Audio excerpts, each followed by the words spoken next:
The question of how and why the United Nations is the crux of the great conspiracy to destroy the sovereignty of the United States and the enslavement of the American people within a UN one-world dictatorship is a complete and unknown mystery to the vast majority of the American people. The reason for this unawareness of the frightening danger to our country and to the entire free world is simple. The masterminds behind this great conspiracy have absolute control of all of our mass communications media, especially television, the radio, the press, and Hollywood. We all know that our State Department, the Pentagon, and the White House have brazenly proclaimed that they have the right and the power to manage the news, to tell us not the truth, but what they want us to believe. They have seized that power on orders from their masters of the great conspiracy. And the objective is to brainwash the people into accepting the phony peace bait to transform the United States into an enslaved unit of the United Nations one world government. First of all, bear in mind that the so-called UN police action in Korea, fought by the United States, in which 150,000 of our sons were murdered and maimed, was part of the plot, just as the undeclared by Congress war in Vietnam, in which our sons are dying, is part of the plot, just as the plot against Rhodesia and South Africa, in which our sons will be dying, is part of the UN plot. However, the vitally important thing for all Americans, all you mothers of the boys who died in Korea and are now dying in Vietnam, to know is that our so-called leaders in Washington, whom we elected to safeguard our nation and our Constitution, are the betrayers, and that behind them are a comparatively small group of men whose sole objective is to enslave the whole world of humanity in their satanic plot of one world government. Now, in order to give you a very clear picture of this satanic plot, I will go back to its beginning, clear back in the middle of the 18th century, and name the men who put that plot into action, and then bring you down to the present, today's status of that plot. Now, as a matter of further intelligence, a term used by the FBI, let me clarify the meaning of the expression, "He is a liberal." The enemy, meaning the one world conspirators, have seized upon that word liberal as a cover-up for their activities. It sounds so innocent and so humanitarian to be liberal. We'll make sure that the person who calls himself a liberal or is described as a liberal is not in truth a red. Now then, this satanic plot was launched back in the 1760s when it first came into existence under the name of the Illuminati. This Illuminati was organized by one Adam Weishaupt, born a Jew, who was converted to Catholicism and became a Catholic priest, and then, at the behest of the then newly organized House of Rothschild, defected and organized the Illuminati. Naturally, the Rothschilds financed that operation. And every war since then, beginning with the French Revolution, has been promoted by the Illuminati, operating under various names and guises. I say under various names and guises because after the Illuminati was exposed and became too notorious, Weishaupt and his co-conspirators began to operate under various other names. In the United States, immediately after World War I, they set up what they called the Council on Foreign Relations, commonly referred to as the CFR. And this CFR is actually the Illuminati in the United States. And its hierarchy, the masterminds in control of the CFR, to a very great extent are the descendants of the original Illuminati conspirators. But to conceal that fact, Most of them changed their original family names to American-sounding names. For example, the true name of the Dillons, Clarence and Douglas Dillon, once Secretary of the U.S. Treasury Department, is Lepowski. I'll come back to all this later. There is a similar establishment of the Illuminati in England, operating under the name of the British Institute of International Affairs. There are similar secret Illuminati organizations in France, Germany, and other nations operating under different names. And all these organizations, including the CFR, continuously set up numerous subsidiary or front organizations that are infiltrated into every phase of the various nations' affairs. But at all times, the operations of these organizations were and are masterminded and controlled by the internationalist bankers, who in turn were and are controlled by the Rothschilds. The details of how they accomplished the setting up of the CFR in the United States, as also in the other nations, are far too voluminous to be described in this dissertation. But you can find it complete in News Bulletin number 122, entitled UN is Spawn of the Illuminati, and News Bulletin number 123, entitled CFR Completely Unmasked as Illuminati. Both are published by the Cinema Educational Guild, Post Office Box 46205, Hollywood, California. You can get them for 50 cents per copy by writing to that address. Those news bulletins reveal the names of the original founders of the Illuminati and the Americanized names of their descendants in the present CFR. Now I'll go back to the activities of the original Illuminati conspirators. As revealed in News Bulletin number 122, one branch of the Rothschild family had financed Napoleon. Another branch of the Rothschilds, both branches the real masterminds of the Illuminati, financed Britain, Germany, and the other nations in the Napoleonic Wars. Immediately after the Napoleonic Wars, the Illuminati assumed that all the nations were so destitute and so weary of wars that they'd be glad for any solution. So the Rothschild stooges set up what they called the Congress in Vienna, and at that meeting they tried to create the first League of Nations, their first attempted one world government, on the theory that all the crowned heads of the European governments were so deeply in debt to them that they would willingly or unwillingly serve as their stooges. But the Tsar of Russia caught the stench of the plot and completely torpedoed it. The enraged Nathan Rothschild, then the head of that dynasty, vowed that someday he or his descendants would destroy the Tsar and his entire family. And his descendants did accomplish that very threat in 1917. At this point, bear in mind that the Illuminati was not set up to operate on a short-range basis. Normally, a conspirator of any type enters into a conspiracy with the expectation of achieving his objective during his own lifetime. But that was not the case with the Illuminati. True, they hoped to accomplish their objective during their lifetime. But, paraphrasing The Show Must Go On, the Illuminati operates on the very long-range basis. Whether it will take scores of years or even centuries, they have dedicated their descendants to keep the plot boiling until they hope the conspiracy is achieved. Now let's go back to the birth of the Illuminati. Adam Weishaupt was a Jesuit-trained professor of canon law, teaching in Ingolstadt University when he defected from Christianity to embrace the Luciferian conspiracy.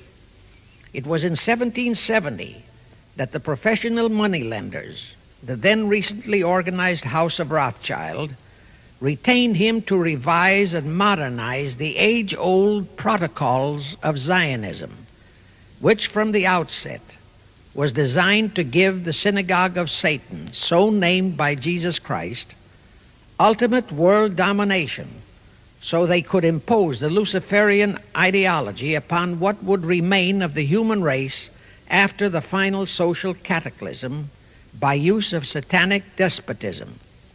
Weishaupt completed his task May 1st, 1776.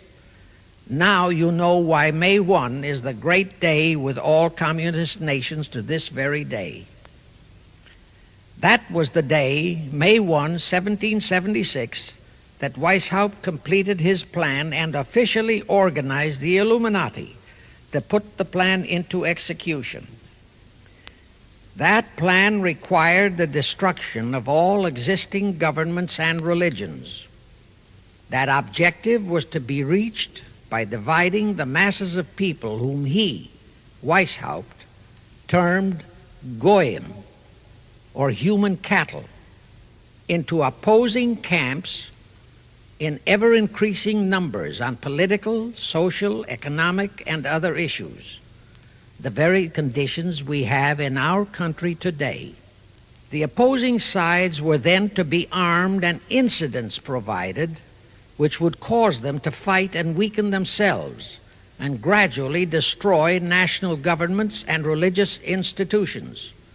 Again, I say, the very conditions in the world today. And at this point, let me stress a prime feature of the Illuminati plans. When and if their blueprint for world control, the protocols of the elders of Zion, is discovered and exposed, they would wipe all the Jews off the face of the earth in order to divert suspicions from themselves.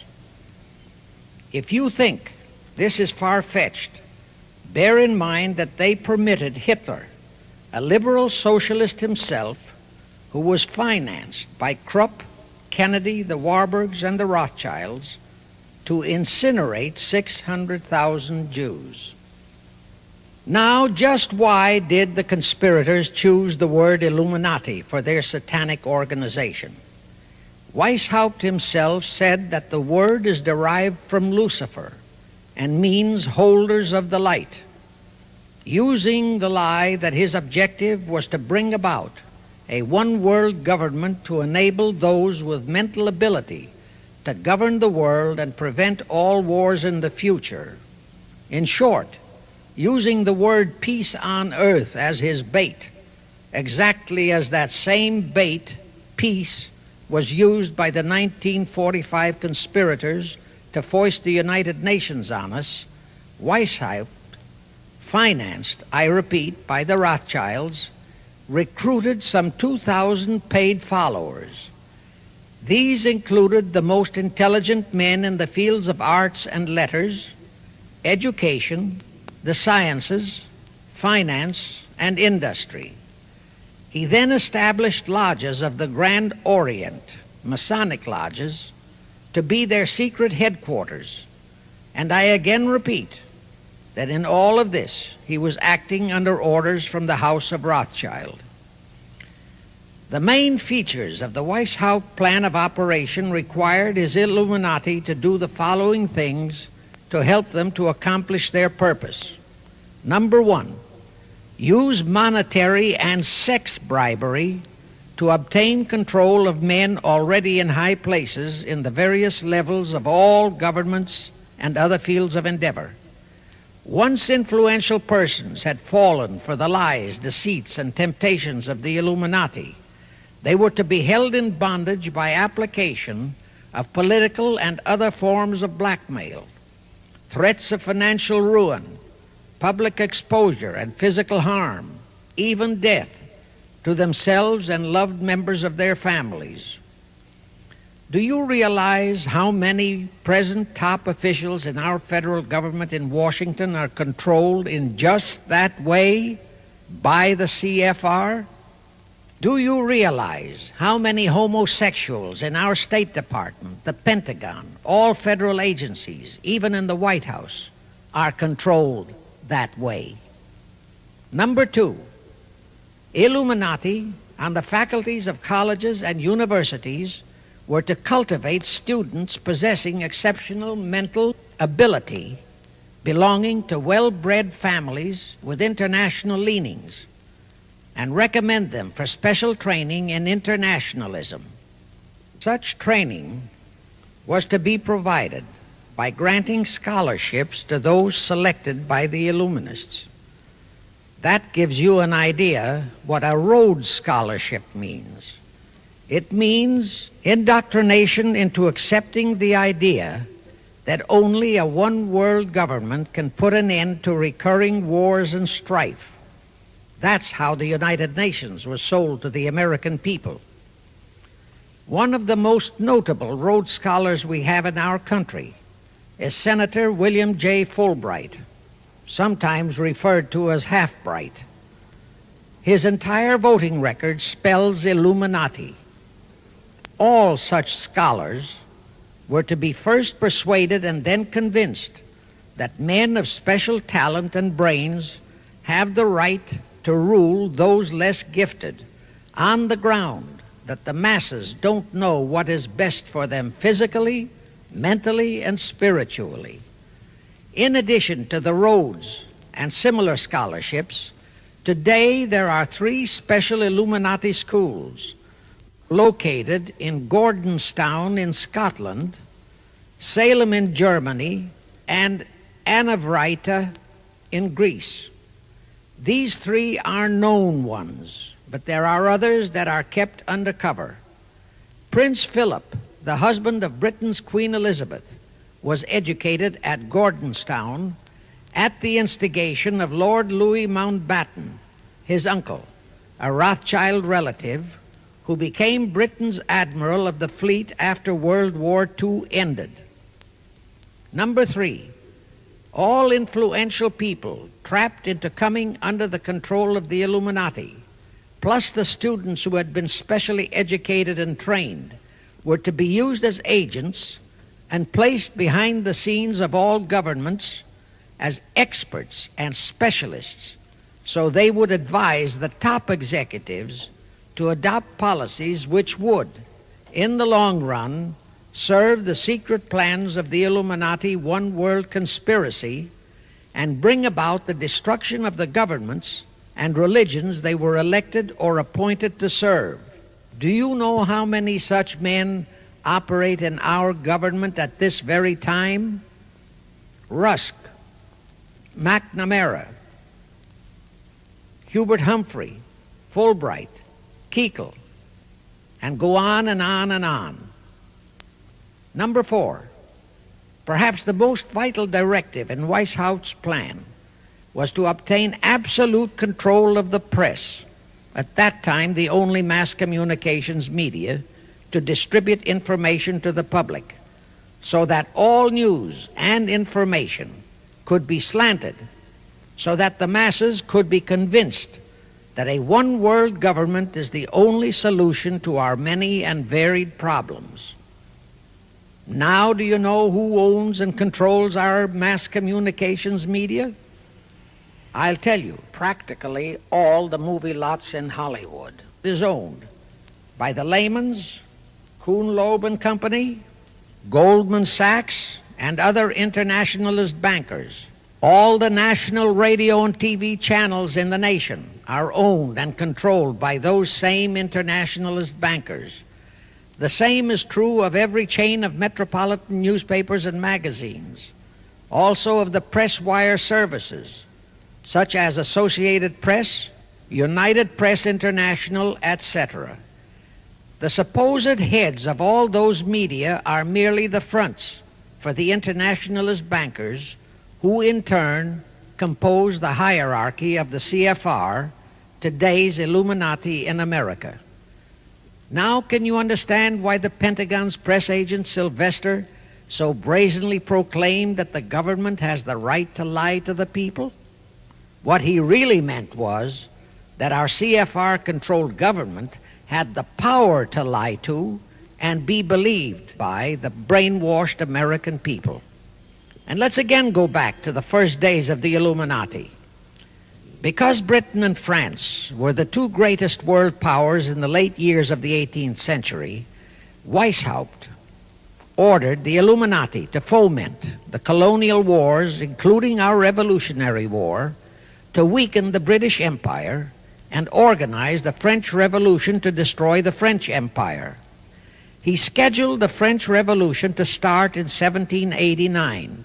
However, in 1784, a true act of God placed the Bavarian government in possession of evidence which proved the existence of the Illuminati, and that evidence could have saved France if they, the French government, hadn't refused to believe it. Here is how that act of God happened. It was in 1874 that Weishaupt issued his orders for the French Revolution.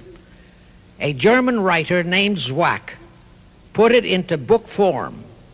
It contained the entire Illuminati story and Weishaupt's plans. A copy of this book was sent to the Illuminists in France, headed by Robespierre, whom Weishaupt had delegated to foment the French Revolution. The courier was struck and killed by lightning as he rode through Ralston on his way from Frankfurt to Paris. The police found the subversive documents on his body and turned them over to the proper authorities. After careful study of the plot, the Bavarian government ordered the police to raid Weishaupt's newly organized lodges of the Grand Orient and the homes of his most influential associates.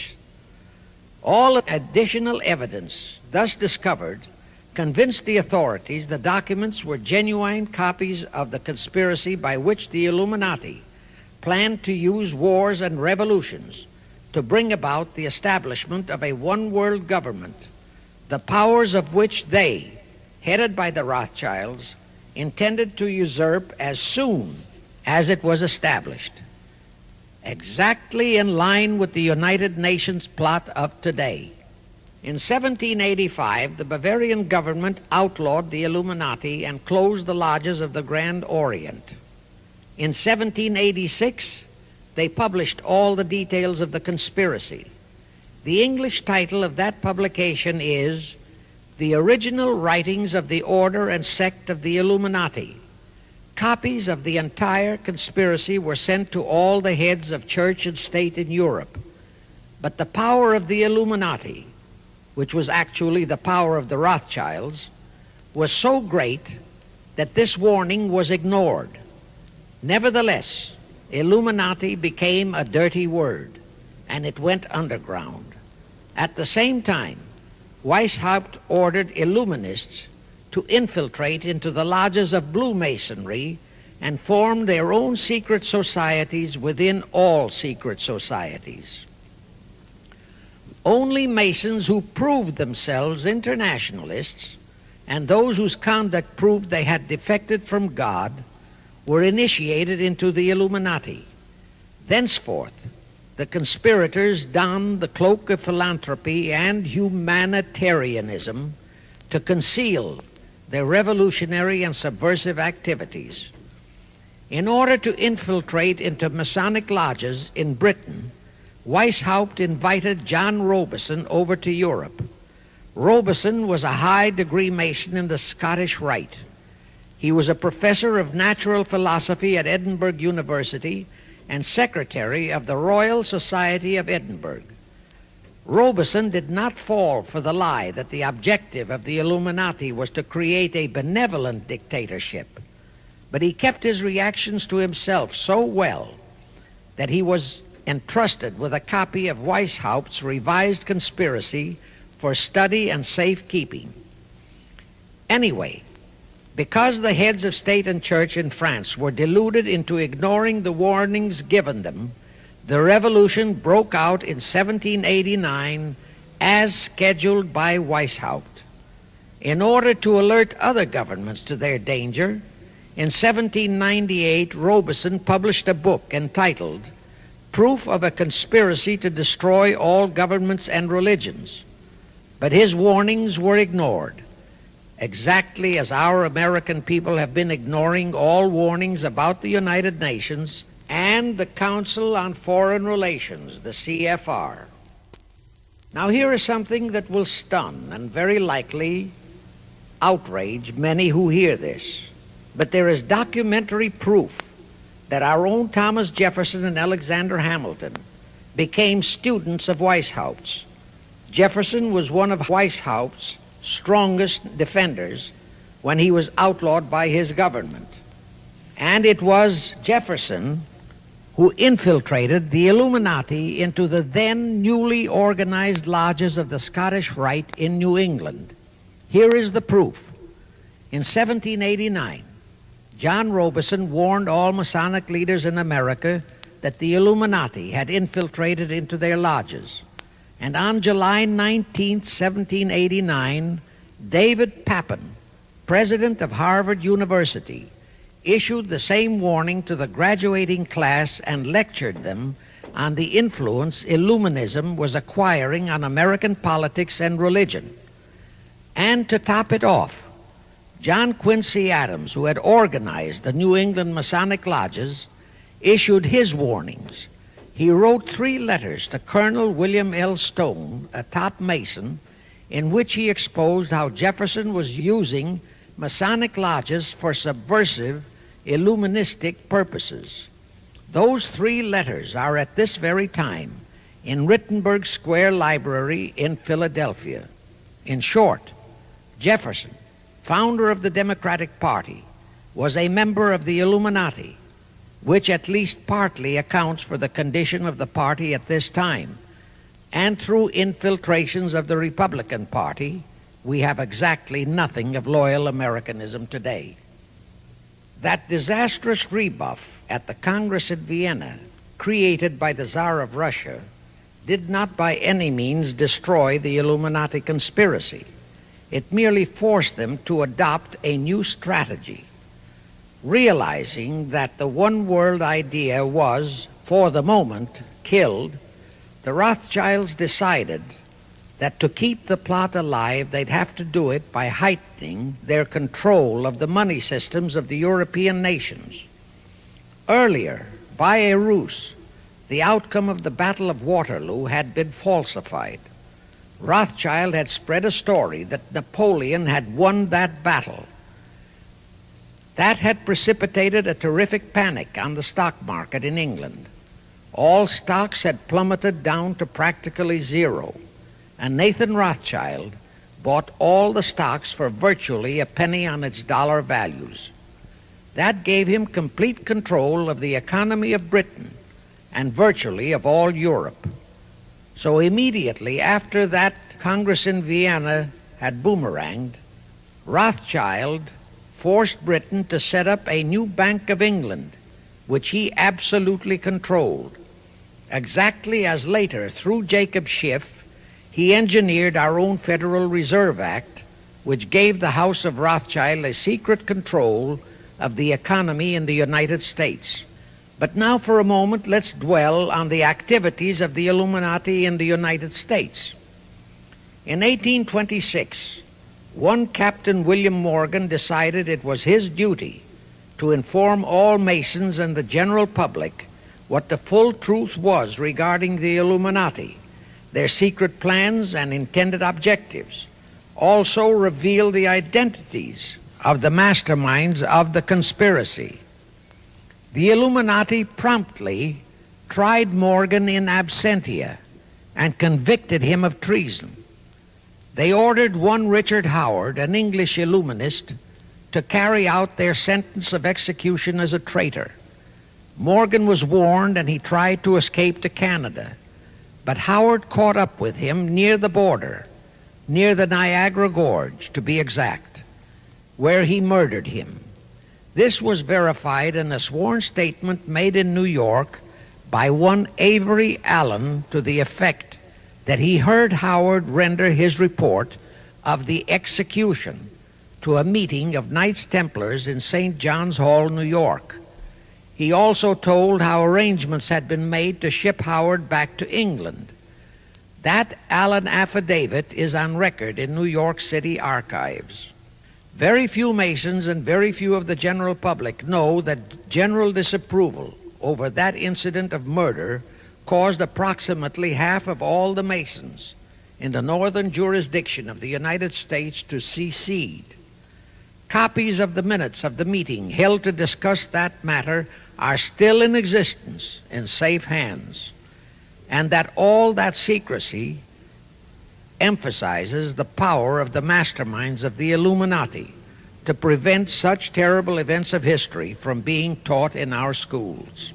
In the early 1850s, the Illuminati held a secret meeting in New York, which was addressed by a British Illuminist named Wright. Those in attendance were told that the Illuminati was organizing to unite the nihilist and atheist groups with all other subversive groups into an international to be known as communists. That was when the word communist first came into being, and it was intended to be the supreme weapon and scare word to terrify the whole world and drive the terrorized peoples into the Illuminati one world scheme. This scheme, communism, was to be used to enable the Illuminati to foment future wars and revolutions. Clinton Roosevelt, a direct ancestor of Franklin Roosevelt, Horace Greeley and Charles Dana, foremost newspaper publishers of that time, were appointed to head a committee to raise funds for the new venture. Of course, most of the funds were provided by the Rothschilds. And this fund was used to finance Karl Marx and Engels when they wrote Das Kapital and the Communist Manifesto in Soho, England. And this clearly reveals that communism is not a so-called ideology, but a secret weapon, a bogeyman word to serve the purpose of the Illuminati. Weishaupt died in 1830, but prior to his death he prepared a revised version of the age-old conspiracy, the Illuminati, which under various aliases was to organize, finance, direct, and control all international organizations and groups by working their agents into executive positions at the top.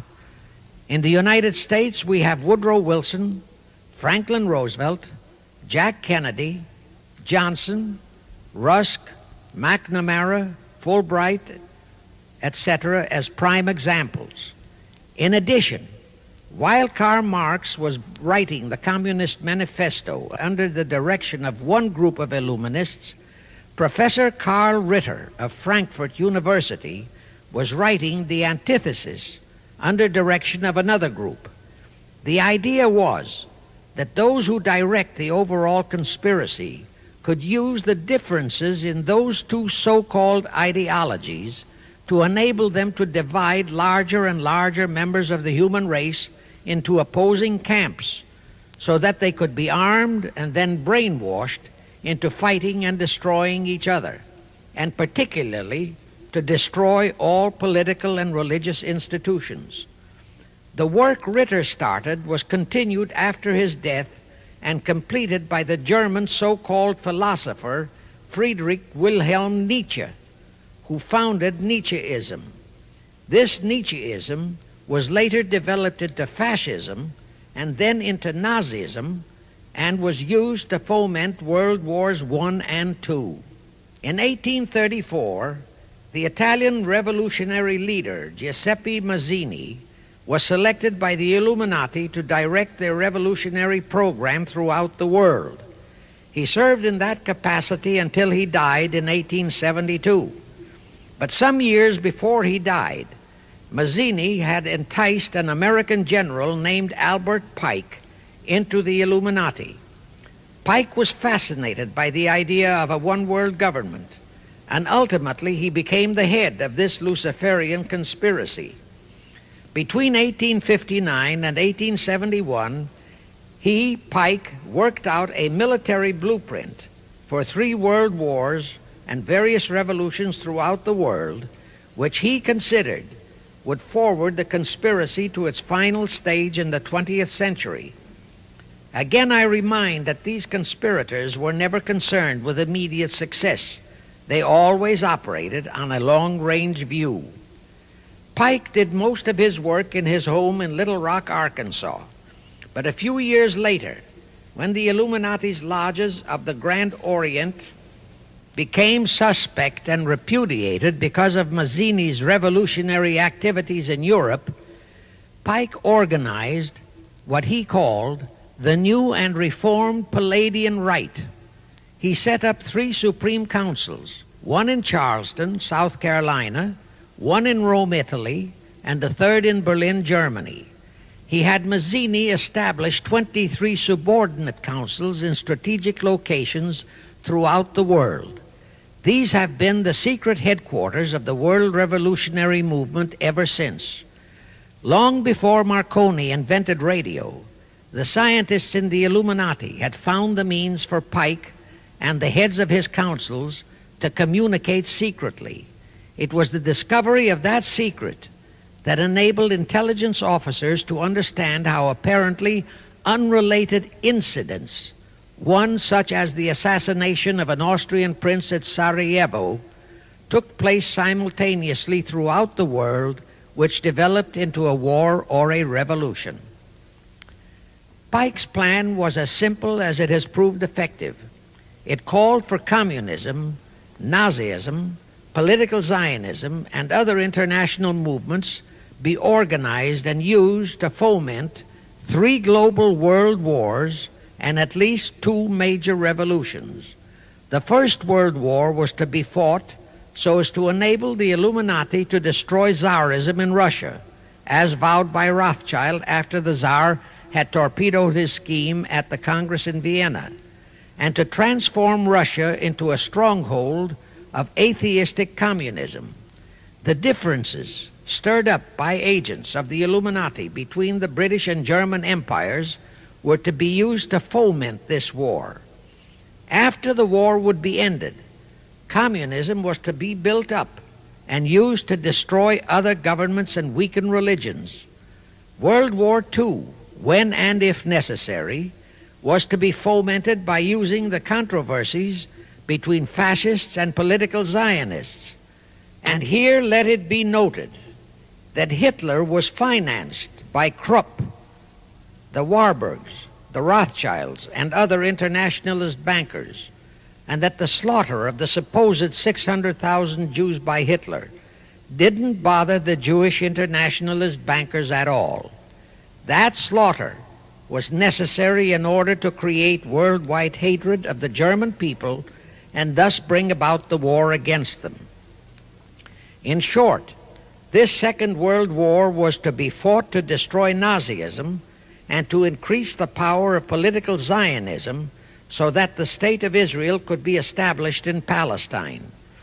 During this World War II, international communism was to be built up until it equaled in strength that of united Christendom. When it reached that point, it was to be contained and kept in check until required for the final social cataclysm. As we know now, Roosevelt, Churchill, and Stalin put that exact policy into effect, and Truman, Eisenhower, Kennedy, and Johnson continued that same exact policy. World War III is to be fomented by using the so-called controversies the agents of the Illuminati, operating under whatever new name, are now stirring up between the political Zionists and the leaders of the Muslim world. That war is to be directed in such a manner that all of Islam and political Zionism, Israel, will destroy each other, while at the same time the remaining nations, once more divided on this issue, will be forced to fight themselves into a state of complete exhaustion, physically, mentally, spiritually, and economically. Now, can any thinking person doubt that the intrigue now going on in the Near, Middle, and Far East is designed to accomplish that satanic objective? Pike himself foretold all this in a statement he made to Mazzini on August 15, 1871. Pike stated that after World War III is ended, those who will inspire to undisputed world domination will provoke the greatest social cataclysm the world has ever known. Quoting his own words, taken from the letter he wrote to Mazzini, and which letter is now catalogued in the British Museum in London, England, he said, "We shall unleash the nihilists and the atheists, and we shall provoke a great social cataclysm which in all its horror will show clearly to all nations the effect of absolute atheism, the origin of savagery and of most bloody turmoil. Then everywhere the people, forced to defend themselves against the world minority of revolutionaries, will exterminate those destroyers of civilization, and the multitudes disillusioned with Christianity, whose deistic spirits will be from that moment on without direction and leadership, and anxious for an ideal but without knowledge where to send its adoration, will receive the true light through the universal manifestation of the pure doctrine of Lucifer, brought finally out into public view, a manifestation which will result from a general reactionary movement which will follow the destruction of Christianity and atheism, both conquered and exterminated at the same time." When Mazzini died in 1872, Pike made another Italian revolutionary leader named Adrian Lemmy his successor. Lemmy, in turn, was succeeded by Lenin and Trotsky, then by Stalin. The revolutionary activities of all those men were financed by British, French, German, and American international bankers, all of them dominated by the House of Rothschild. We are supposed to believe that the international bankers of today, like the money changers of Christ's day, are only the tools or agents of the great conspiracy, but actually they are the masterminds behind all of it. While the general public has been brainwashed by all the mass communications media into believing that communism is a movement of the so-called workers, the actual fact is that both British and American intelligence officers have authentic documentary evidence that international liberals operating through their international banking houses, particularly the House of Rothschild, have financed both sides in every war and revolution since 1776. Those who today comprise the conspiracy, the CFR in the United States, direct our governments, whom they hold in usury through such methods as the Federal Reserve System in America, to fight wars such as Vietnam, created by the United Nations, so as to further Pike's Illuminati plans to bring the world to that stage of the conspiracy when atheistic communism and the whole of Christianity can be forced into an all-out Third World War within each remaining nation, as well as on an international scale. The headquarters of the great conspiracy in the late 1700s was in Frankfurt, Germany, where the House of Rothschild had been established by Mayer Anschelm, who adopted the Rothschild name and linked together other international financiers who had literally sold their souls to the devil.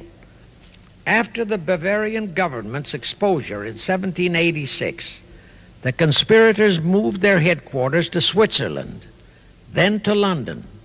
Since World War II, after Jacob Schiff, the Rothschilds' boy in America, died, the headquarters of the American branch has been in the Harold Pratt Building, New York, and the Rockefellers, originally protégés of Schiff, have taken over the manipulation of finances in America for the Illuminati.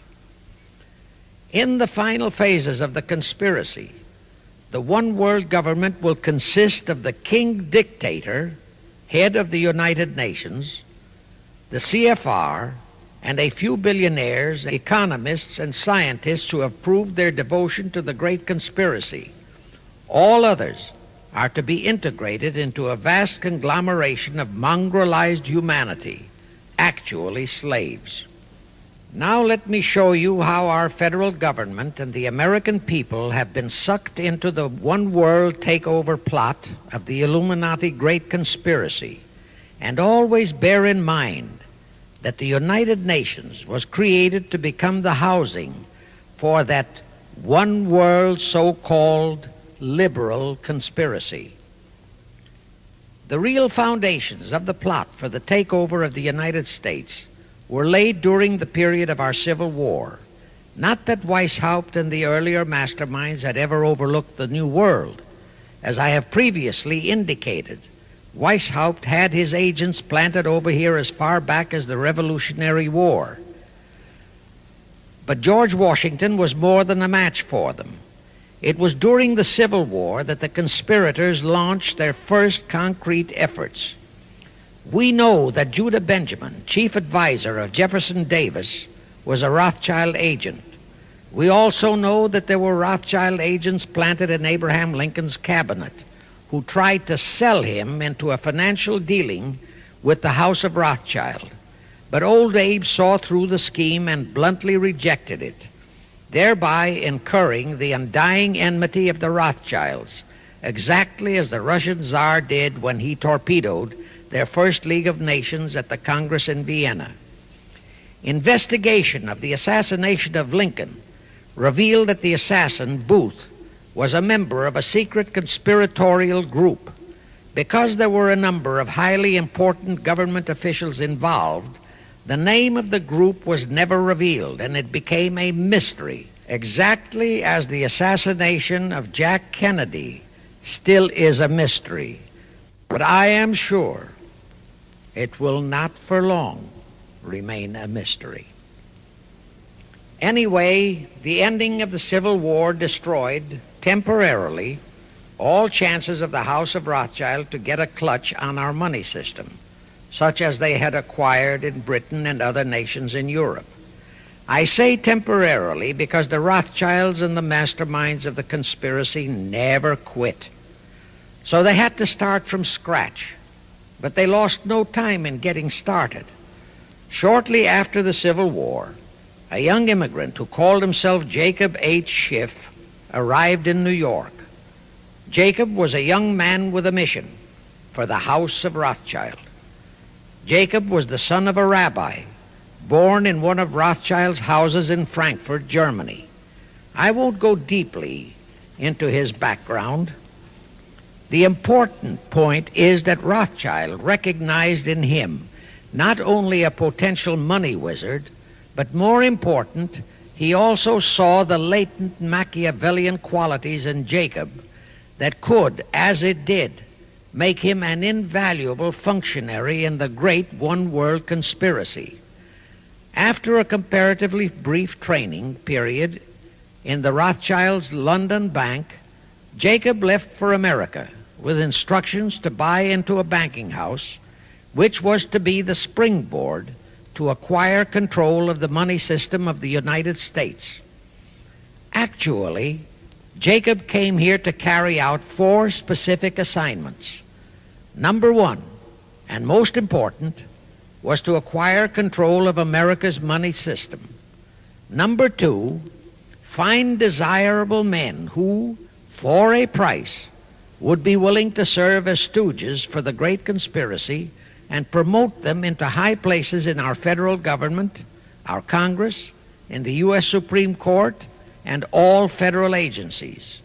Number 3, create minority group strife throughout the nations, particularly between whites and blacks. Number 4, create a movement to destroy religion in the United States, but Christianity to be the chief target. Earlier, I stated that Jacob Schiff came to America with orders by Rothschild to carry out 4 specific directives. The first and most important one was to get control of the United States money system. Let's trace Schiff's step to accomplish that directive. As a first step, he had to buy into a banking house, but it had to be the kind of a house that he could absolutely control and mold for that primary objective of entrapping our U.S. money system. After carefully scouting around, Jacob bought a partnership in a firm that called itself Kuhn and Loeb. Like Schiff, Kuhn and Loeb were immigrants from German Jewish ghettos. They came to the United States in the mid-1840s. Both started their business careers as itinerant pack peddlers. In the early 1850s, they pooled their interests and set up a merchandising store in Lafayette, Indiana, under the firm name of Kuhn and Loeb, servicing the covered wagon settlers on their way west. In the years that followed, they set up similar stores in Cincinnati and St. Louis. Then they added pawnbroking to their merchandising pursuits. From that to money lending was a short and quick step. By the time Schiff arrived on the scene, Kuhn and Loeb was a well-known private banking firm, and this is the firm Jacob bought into. Shortly after he became a partner in Kuhn and Loeb, Schiff married Loeb's daughter, Teresa. Then he bought out Kuhn's interests and moved the firm to New York, and Kuhn and Loeb became Kuhn, Loeb and Company, international bankers, with Jacob Schiff, agent of the Rothschilds, ostensibly the sole owner. And throughout his career, this blend of Judas and Machiavelli, the first hierarch of the Illuminati, great conspiracy in America, posed as a generous philanthropist and a man of great holiness, the cover-up policy set forth by the Illuminati. As I have stated, the first great step of the conspiracy was to be the entrapment of our money system. To achieve that objective, Schiff had to get full cooperation of the then big banker elements in America, and that was easier said than done. Even in those years, Wall Street was the heart of the American money mart, and J.P. Morgan was its dictator. Next in line were the Drexels and the Biddles in Philadelphia. All the other financiers, big and little, danced to the music of those three houses, but particularly to that of Morgan. All of those three were proud, haughty, arrogant potentates. For the first few years, they viewed the little bewhiskered man from the German ghettos with utter contempt. But Jacob knew how to overcome that. He threw a few Rothschild bones to them, said bones being distribution in America of desirable European stock and bond issues. Then he discovered he had a still more potent weapon in his hands in the following. It was in the decades following our Civil War that our industries began to burgeon. We had great railroads to build. The oil, mining, steel, textile industries were bursting out of their swaddling clothes. All that called for vast financing. Much of that financing had to come from abroad. That meant the House of Rothschild, and that was when Schiff came into his own. He played a very crafty game. He became the patron saint of John D. Rockefeller, Edward R. Harriman, and Andrew Carnegie. He financed the Standard Oil Company for Rocky, the railroad empire for Harriman, and the steel empire for Carnegie. But instead of hogging all the other industries for Kuhn, Loeb and Company, he opened the doors of the House of Rothschild to Morgan, Biddle, and Drexel. In turn, Rothschild arranged the setting up of London, Paris, European, and other branches for those three, but always in partnerships with Rothschild subordinates. And Rothschild made it very clear to all those men that Schiff was to be the boss in New York. Thus, at the turn of the century, Schiff had a tight control of the entire banking fraternity on Wall Street, which by then, with Schiff's help, included Lehman Brothers, Goldman Sachs, and other internationalist banks, headed by men chosen by the Rothschilds. In short, that meant control of the nation's money powers, and he was then ready for the giant step, the entrapment of our national money system. Now, under our Constitution, all control of our money system is vested solely in our Congress. Schiff's next important step was to seduce our Congress to betray that constitutional edict by surrendering that control to the hierarchy of the Illuminati's great conspiracy. In order to legalize that surrender and thus make the people powerless to resist it, it would be necessary to have Congress enact special legislation. To accomplish that, Schiff would have to infiltrate stooges into both houses of Congress, stooges powerful enough to railroad Congress into passing such legislation. Equally, or even more important, he would have to plant a stooge in the White House, a president without integrity and without scruples, who would sign that legislation into law. To accomplish that, he had to get control of either the Republican or the Democratic Party. The Democratic Party was the more vulnerable. It was the hungrier of the two parties. Except for Grover Cleveland, the Democrats had been unable to land one of their men in the White House since before the Civil War. There were two reasons for that. Number one, poverty of the party. Number two, there were considerably more Republican-minded voters than Democrats. The poverty matter was not a great problem, but the voter problem was a different story. But as I previously said, Schiff was a smart cookie. Here is the atrocious and murderous method he employed to solve that voter problem. His solution emphasizes how very little the Jewish internationalist bankers care about their own racial brethren, as you shall see. Suddenly, around 1890, there broke out a nationwide series of pogroms in Russia. Many, many thousands of innocent Jews, men, women, and children, were slaughtered by the Cossacks and other peasants. Similar pogroms with similar slaughter of innocent Jews broke out in Poland, Romania, and Bulgaria. All those pogroms were fomented by Rothschild agents. As a result, Jewish terrified refugees from all those nations swarmed into the United States, and that continued throughout the next 2 or 3 decades because the pogroms were continuous through all those years. All those refugees were aided by self-styled humanitarian committees set up by Schiff, the Rothschilds, and all the Rothschild affiliates. In the main, the refugees streamed into New York, but the Schiff-Rothschild humanitarian committees found ways to shuffle many of them into other large cities, such as Chicago, Boston, Philadelphia, Detroit, Los Angeles, etc.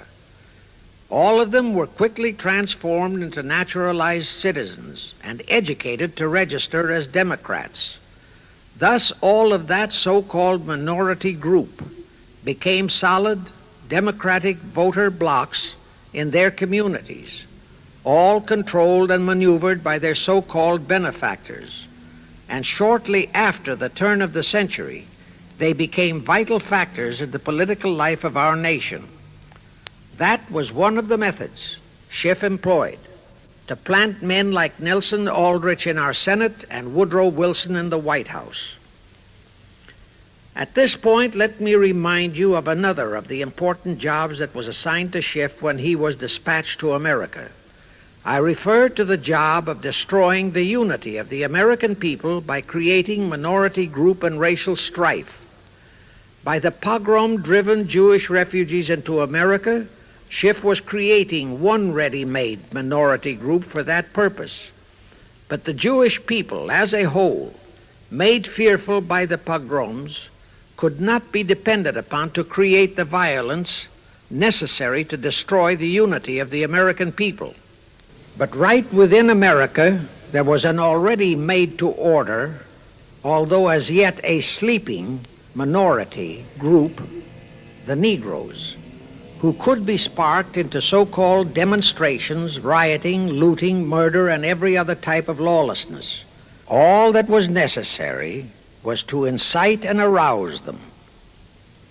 Together, those two minority groups, properly maneuvered, could be used to create exactly the kind of strife in America the Illuminati would need to accomplish their objective. Thus, at the same time that Schiff and his co-conspirators were laying their plans for the entrapment of our money system, they were also perfecting plans to hit the unsuspecting American people with an explosive and terrifying racial upheaval that would tear the people into hate fractions and create chaos throughout the nation, especially on all college and university campuses. all protected by Earl Warren decisions and our so-called leaders in Washington. Of course, perfecting those plans required time and infinitely patient organizing. Now, to remove all doubts, I'll take a few moments to give you documentary proof of this racial strife plot. First of all, they had to create leaderships and organizations to draw in millions of dupes, both Jewish and Negroes, who would do the demonstrating and commit the rioting, looting, and lawlessness. So in 1909, Schiff, the Laymans, and other conspirators organized and set up the National Association for the Advancement of the Colored People, known as the NAACP. The presidents, directors, and legal counsels of the NAACP were always white men, Jews appointed by Schiff. And this is the case to this very day. Then, in 1913, the Schiff Group organized the Anti-Defamation League of the B'nai B'rith, commonly known as the ADL, to serve as the Gestapo and hatchet man outfit for the entire great conspiracy.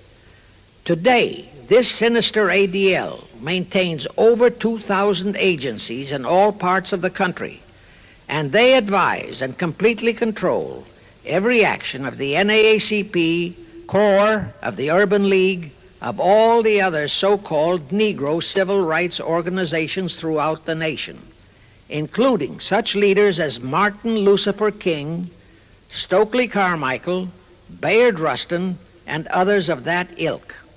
In addition, the ADL acquired absolute control of the advertising budgets of many department stores, hotel chains, and TV and radio industrialist sponsors, also advertising agencies, in order to control practically all the mass communications media and force every loyal newspaper to slant and falsify the news, and to further incite and at the same time create sympathy for the lawlessness and violence of the Negro mobs. Here is documentary proof of the beginning of their deliberate plot to foment the Negroes into all their lawlessness. Around 1910, one Israel Zangwill wrote a play entitled The Melting Pot. It was sheer propaganda to incite the Negroes and Jews, because the play purportedly visualized how the American people were discriminating against and persecuting Jews and Negroes. At that time, nobody seemed to realize that it was a propaganda play. It was that cleverly written. The propaganda was well wrapped up in the truly great entertainment in the play, and it was a big Broadway hit. Now, in those years, the legendary Diamond Jim Brady used to throw a banquet at the famous Delmonico restaurant in New York after the opening performance of a popular play. He threw such a party for the cast of The Melting Pot, its author, producer, and chosen Broadway celebrities. By then, I'd already made a personal mark on the Broadway theater and was invited to that party. There I met George Bernard Shaw and a Jewish writer named Israel Cohen. Zangwill, Shaw, and Cohen were the triumvirate who created the Fabian Society in England and had worked closely with a Frankfurt Jew named Mordecai, who had changed his name to Karl Marx. But remember, at that time, both Marxism and communism were just emerging, and nobody paid much attention to either, and nobody suspected the propaganda in the writings of those three really brilliant writers. At that banquet, Israel Cohen told me he was then engaged in writing a book which was to be a follow-up on Zangwill's The Melting Pot. The title of his book was to be A Racial Program for the 20th Century.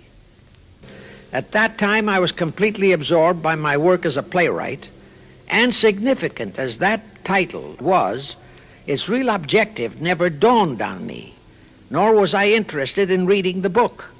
But it suddenly hit me with the force of a hydrogen bomb when I received a newspaper clipping of an item published by the Washington, D.C. Evening Star in May 1957. That item was a verbatim reprint of the following excerpt in Israel Cohen's book, A Racial Program for the 20th Century, and it reads, as I quote, "We must realize that our party's most powerful weapon is racial tension. By propounding into the consciousness of the dark races that for centuries they have been oppressed by the whites, we can mold them to the program of the Communist Party. In America, we will aim for subtle victory. While inflaming the Negro minority against the whites, we will instill in the whites a guilt complex for their exploitation of the Negroes. We will aid the Negroes to rise to prominence in every walk of life, in the professions and in the world of sports and entertainment.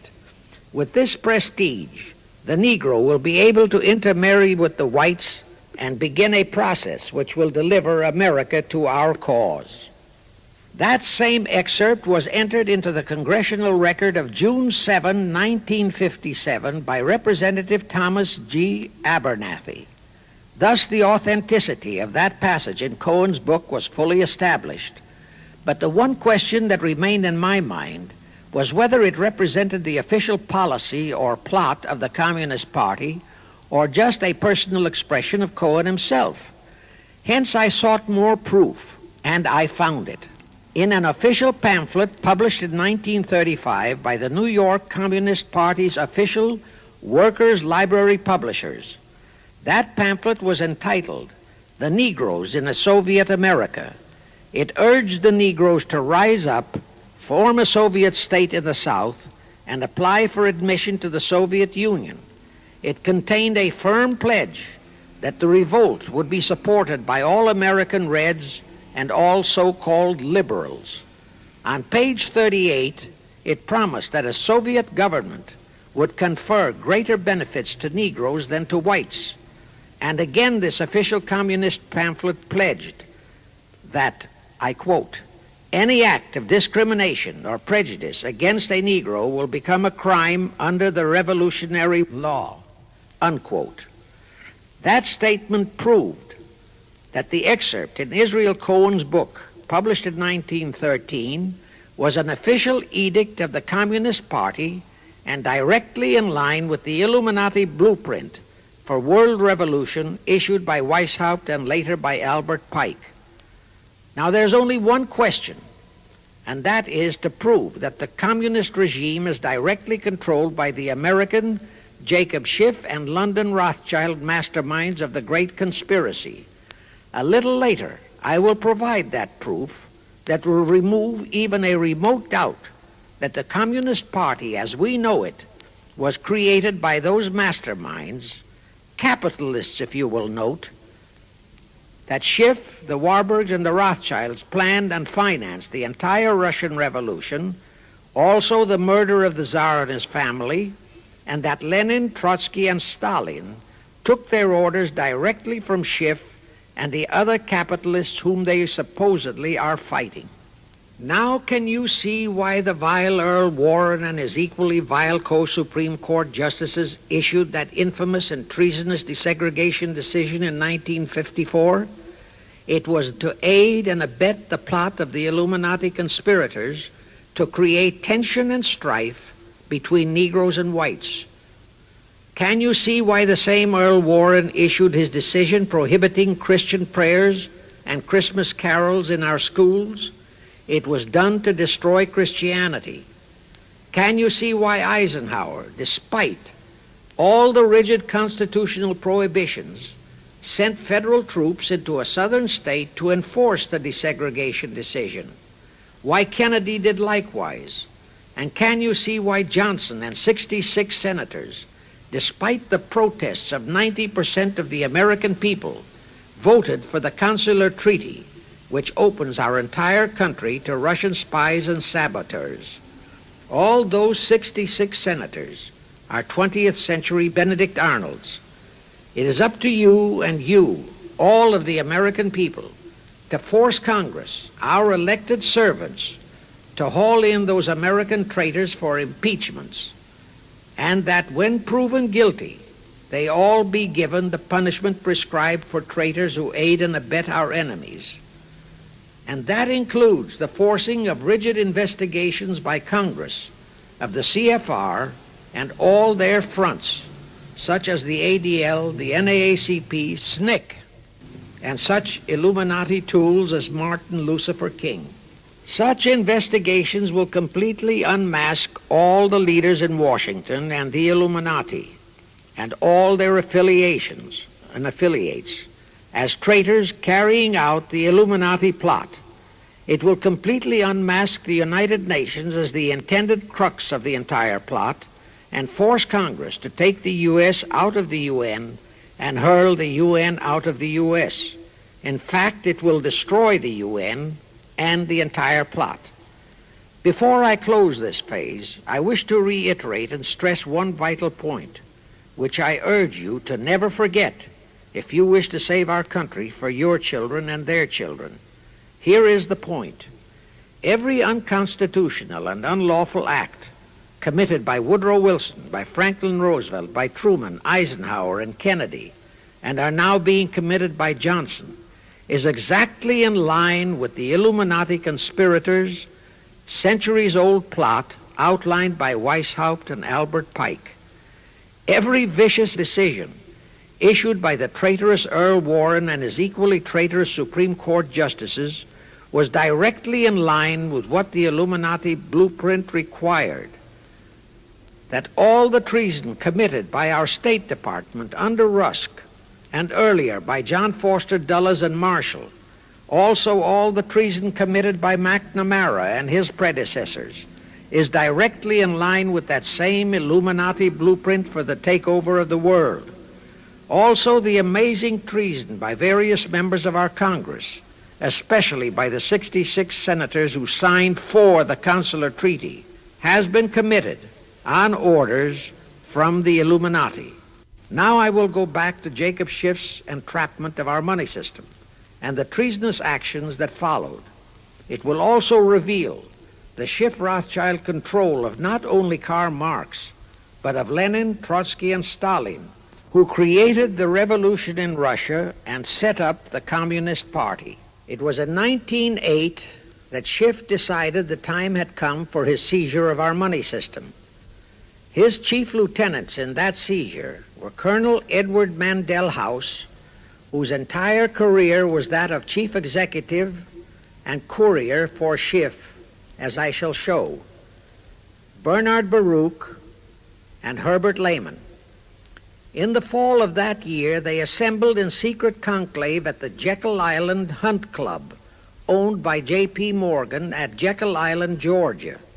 Among those present were J.P. Morgan, John D. Rockefeller, Colonel House, Senator Nelson Aldrich, Schiff, Stillman and Vanderlip of the New York National City Bank, W.N.J. Seligman, Eugene Meyer, Bernard Baruch, Herbert Lehman, Paul Warburg, in short, all of the international bankers in America, all of them members of the hierarchy of the Illuminati's great conspiracy.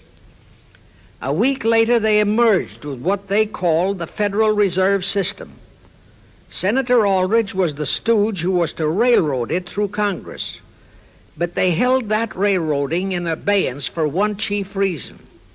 They would first have to plant their man, an obedient stooge, in the White House to sign the Federal Reserve Act into law.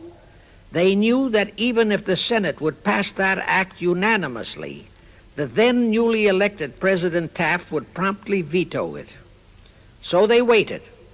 In 1912, their man, Woodrow Wilson, was elected to the presidency. Immediately after Wilson was inaugurated, Senator Aldrich railroaded the Federal Reserve Act through both houses of Congress, and Wilson promptly signed it, and the Federal Reserve Act became law. That heinous act of treason was committed in December 23, 1913, 2 days before Christmas, when all the members of Congress, except for several carefully picked representatives and 3 equally carefully picked senators, were away from Washington. How heinously treasonous was that act? I'll tell you. Our founding fathers knew full well the power of money. They knew that whoever had that power held the destiny of our nation in his hands. Therefore, they carefully guarded this power when they set forth in the Constitution that Congress, the elected representatives of the people, alone would have that power. The constitutional language on this point is brief, concise, and specific, stated in Article 1, Section 8, Paragraph 5, defining the duties and powers of Congress, and I quote, "To coin money, regulate the value thereof, and of foreign coin, and the standard of weights and measures," unquote. But on that tragic, unforgettable day of infamy, December 23, 1913, the men we sent to Washington to safeguard our interests, the representatives and senators and Woodrow Wilson, delivered the destiny of our nation into the hands of two aliens from Eastern Europe, Jacob Schiff and Paul Warburg. Warburg was a very recent immigrant who came here on orders from Rothschild for the express purpose of blueprinting that foul Federal Reserve Act. Now, the vast majority of the American people think that the Federal Reserve System is a United States government-owned agency. That is positively false. All of the stock of the Federal Reserve banks is owned by the member banks, and the heads of the member banks are all members of the hierarchy of the great Illuminati conspiracy known today as the CFR. The details of that act of treason in which many traitorous so-called Americans participated are far too long for this recording, but all those details are available in a book entitled The Federal Reserve Conspiracy, written by Eustace Mullins. In that book, Mullins tells the entire horrifying story and backs it up with unquestionable documentations. Aside from it being a truly fascinating and shocking story of that great betrayal, every American should read it as a matter of vital intelligence for the time when the whole American people will finally come awake and smash the entire conspiracy. And with God's help, that awakening will surely come. You can get a copy of that book from the publishers, the Christian Educational Association, 530 Chestnut Street, Union, New Jersey. Now, if you think that those aliens and their by accident of birth American co-conspirators would be content with just the control of our money system, you're in for another very sad shock. The Federal Reserve System gave the conspirators complete control of our money system, but it in no way touched the earnings of the people, because the Constitution positively forbids what is now known as the 20% withholding tax. But the Illuminati blueprint for one-world enslavement called for the confiscation of all private property and control of individual earning powers. This, and Karl Marx stressed that feature in his blueprint, had to be accomplished by a progressive graduated income tax. As I stated, such a tax could not lawfully be imposed upon the American people. It is succinctly and expressly forbidden by our Constitution. Thus, only an amendment to the Constitution could give the federal government such confiscatory powers. Well, that too was not an insurmountable problem for our Machiavellian plotters. The same elected leaders in both houses of Congress and the same Mr. Woodrow Wilson, who signed the infamous Federal Reserve Act into law, amended the Constitution to make the federal income tax, known as the 16th Amendment, a law of the land. Both are illegal under our Constitution. In short, the same traitors signed both betrayals, the Federal Reserve Act and the 16th Amendment, into law. However, it seems that nobody ever realized that the 16th Amendment was set up to rob, and I do mean rob, the people of their earnings via the income tax provision. The plotters didn't fully use that provision until World War II, when that great humanitarian, Franklin Roosevelt, applied a 20% withholding tax on all small wage earners and up to 90% on higher incomes. Oh, of course, he faithfully promised that it would be only for the duration of the war. But what was a promise to such a charlatan who in 1940, when he was running for his third term, kept proclaiming, I say again and again and again that I will never send American boys to fight on foreign soil. Remember? He was proclaiming that even as he was already preparing to plunge us into World War II by enticing the Japanese into that sneak attack on Pearl Harbor to furnish him with his excuse. And before I forget, let me remind you that another charlatan named Woodrow Wilson used exactly that same campaign slogan in 1916. His slogan was, "Re-elect the man who will keep your sons out of the war." Exactly the same formula, exactly the same promises. But wait, as Al Jolson used to say, you ain't heard nothing yet. That 16th Amendment income tax trap was intended to confiscate, rob, the earnings only of the common herd, you and me. It was not intended to even touch the huge incomes of the Illuminati gang, the Rockefellers, the Carnegies, the Lehmans, and all the other conspirators. So together with that 16th Amendment, they created what they called the tax-free foundations.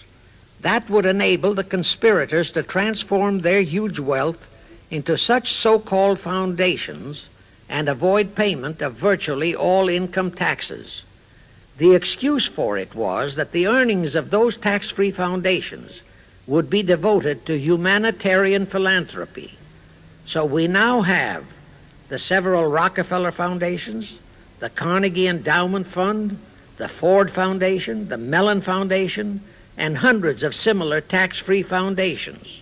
And what kind of philanthropy do these foundations support?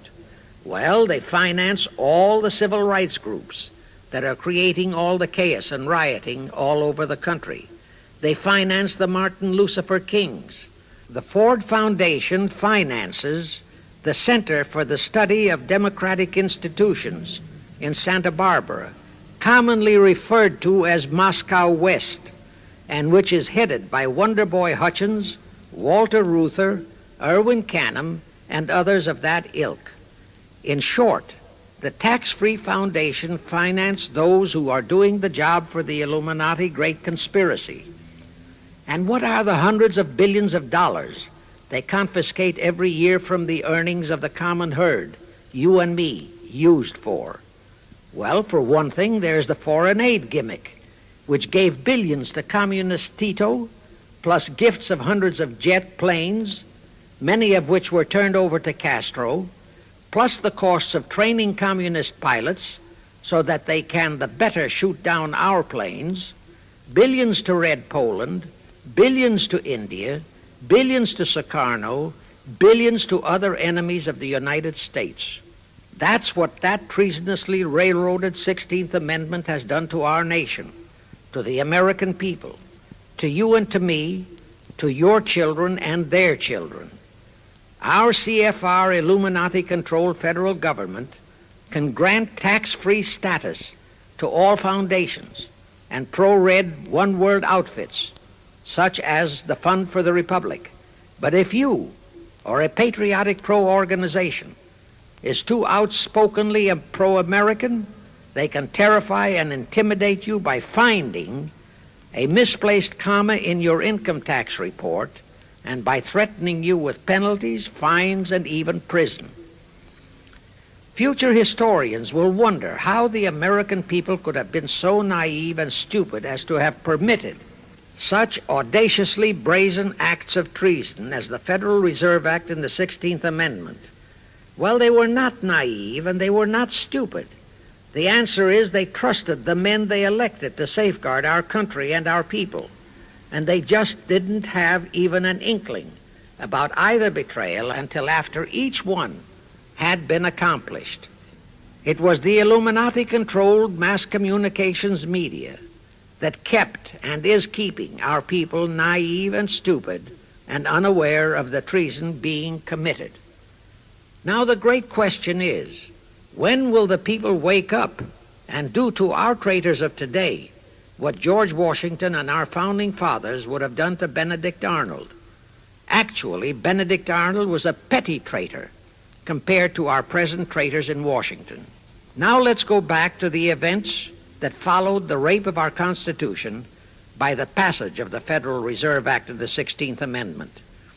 With Wilson completely under their control, the masterminds of the great conspiracy put in motion their next and what they hoped would be their final steps to achieve their one-world government.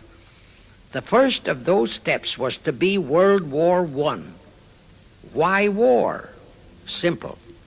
The only excuse for a one-world government is that it will supposedly ensure peace. The only thing that can make people cry for peace is war. War brings chaos, destruction, exhaustion, to winner as well as to loser. It brings economic ruin to both. Most important, it destroys the flower of the young manhood of both. To the saddened and heartbroken oldsters, the mothers and fathers, who are left with nothing but memories of their beloved sons, peace becomes worth any price. And that is the emotion upon which the conspirators depend for the success of their satanic plot. Throughout the 19th century, from 1814 to 1914, the world as a whole was at peace. Such wars as the Franco-Prussian, our own Civil War, the Russo-Japanese War, were what might be termed local disturbances that did not affect the rest of the world. All the great nations were prosperous, the peoples staunchly nationalistic and fiercely proud of their sovereignties. It was utterly unthinkable that the French and the German peoples would be willing to live under a one-world government, or the Turks and the Russians, or the Chinese and the Japanese. Even more unthinkable that a Kaiser Wilhelm or a Franz Joseph or a Tsar Nicholas or any monarch would willingly and meekly surrender his throne to a one-world government. But bear in mind that the peoples in all nations are the real power, and only one thing, war, could make the peoples yearn and clamor for a peace-ensuring one-world government. But it would have to be a frightful and horribly devastating war. It could not be just a local disturbing war between just two nations. It would have to be a world war. No major nation must be left untouched by the horrors and devastation of such a war. The cry for peace must be made universal. Actually, that was the format set by the Illuminati and Nathan Rothschild at the turn of the 19th century. They first maneuvered all of Europe into the Napoleonic Wars. Then the Congress in Vienna, which they, and particularly Rothschild, planned to transform into a League of Nations, which was to have been the housing for their one-world government, exactly as the present United Nations was set up to be the housing for the forthcoming, God forbid, one-world government. Anyway, that was the format the House of Rothschild and Jacob Schiff decided to employ to achieve their objective in 1914. Of course, they knew that that same format had failed in 1814, but they theorized that was only because the Tsar of Russia had torpedoed that scheme. Well, the present 1914 conspirators would eliminate that 1814 fly in the ointment. They'd make sure that after the New World War, they were conspiring, there'd be no Tsar of Russia around to throw monkey wrenches into the machinery. I won't go into how they accomplished this first step to launch a world war. History records that World War I was precipitated by a trivial incident, the kind of incident both Weishaupt and Albert Pike had incorporated in their blueprints. That incident was the assassination of an Austrian archduke, arranged by the Illuminati masterminds. The war followed.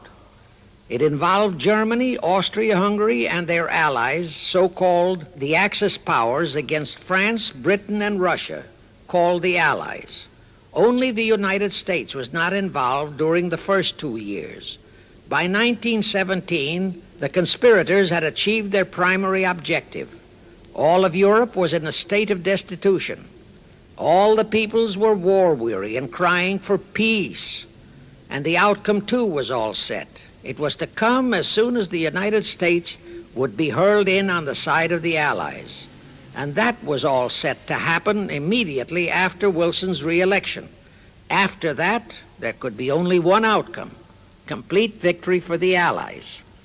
To fully confirm my statement that long before 1917, the conspiracy headed in America by Jacob Schiff had it all set to hurl the United States into that war, I will cite the proof. When Wilson was campaigning for re-election in 1916, his chief appeal was, "Re-elect the man who will keep your sons out of the war." But during that same campaign, the Republican Party publicly charged that Wilson had long committed himself to throw us into the war.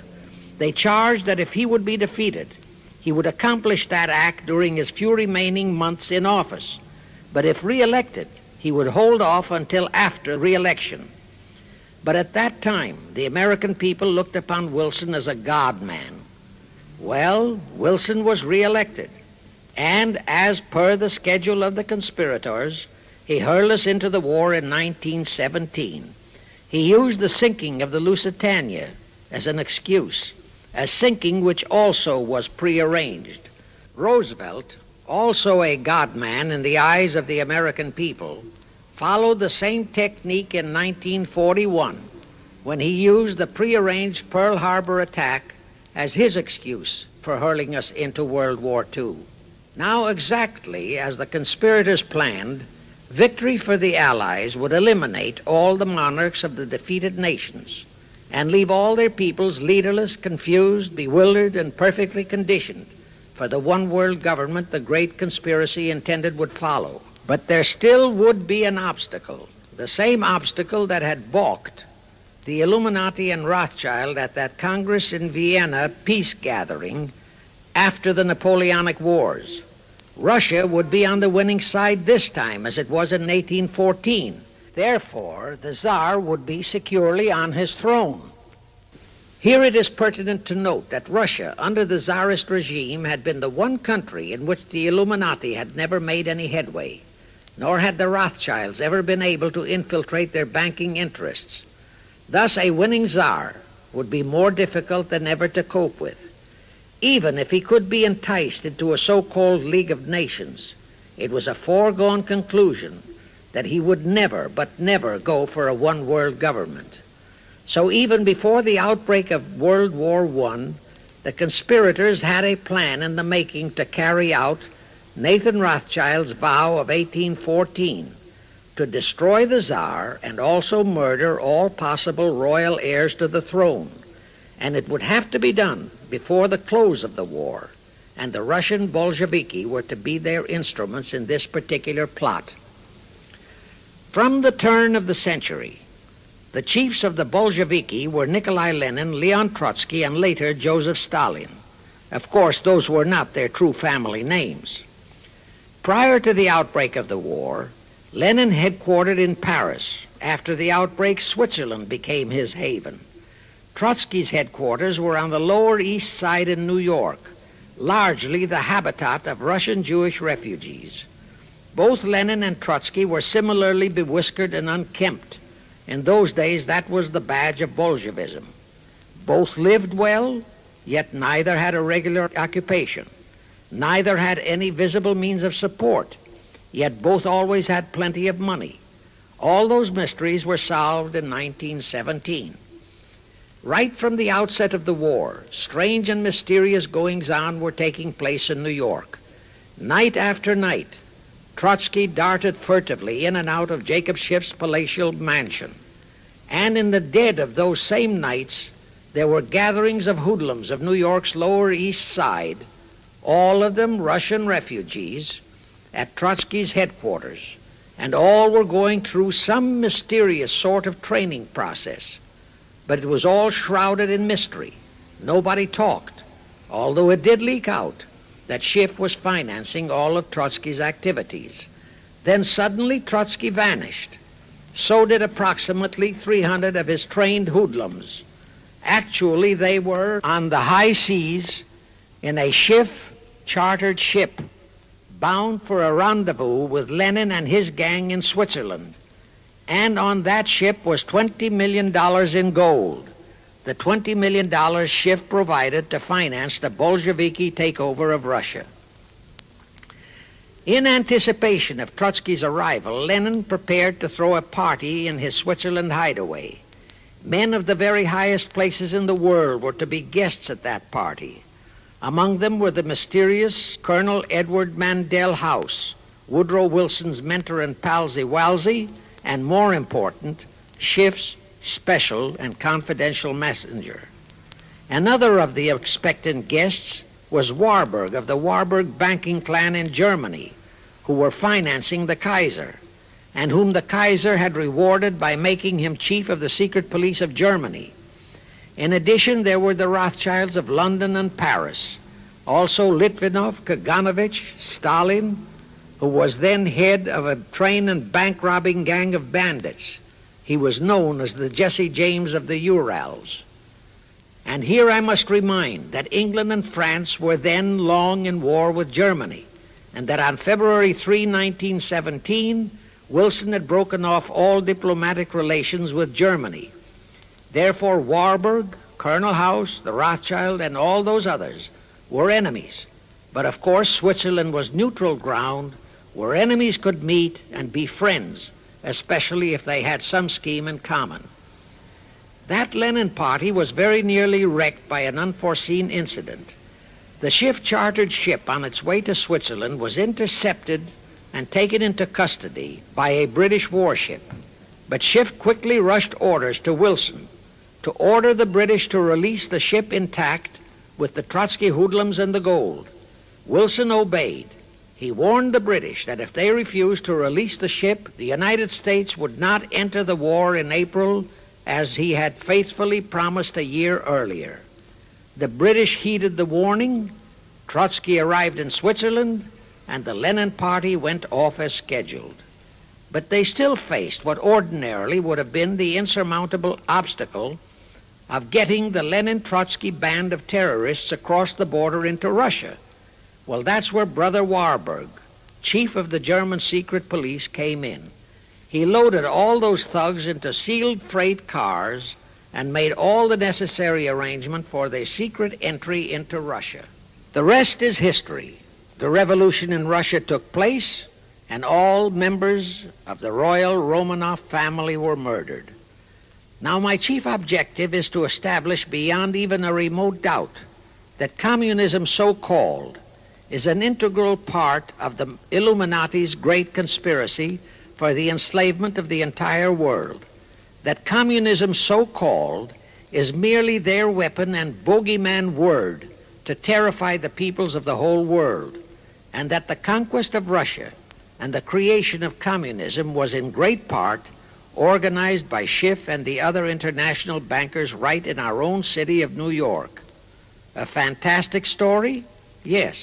Some might even refuse to believe it. Well, for the benefit of any doubting Thomas, I will prove it by reminding that just a few years ago, Charlie Knickerbocker, a Hearst newspaper columnist, published an interview with John Schiff, grandson of Jacob, in which young Schiff confirmed the entire story and named the figure old Jacob contributed, $20 million. If anybody still has even a remote doubt that the entire menace of communism was created by the masterminds of the great conspiracy right in our own city of New York, I will cite the following historical fact. All records show that when Lenin and Trotsky engineered the capture of Russia, they operated as heads of the Bolsheviki party. Now, Bolshevism is a purely Russian word. The masterminds realized that Bolshevism could never be sold as an ideology to any but the Russian people.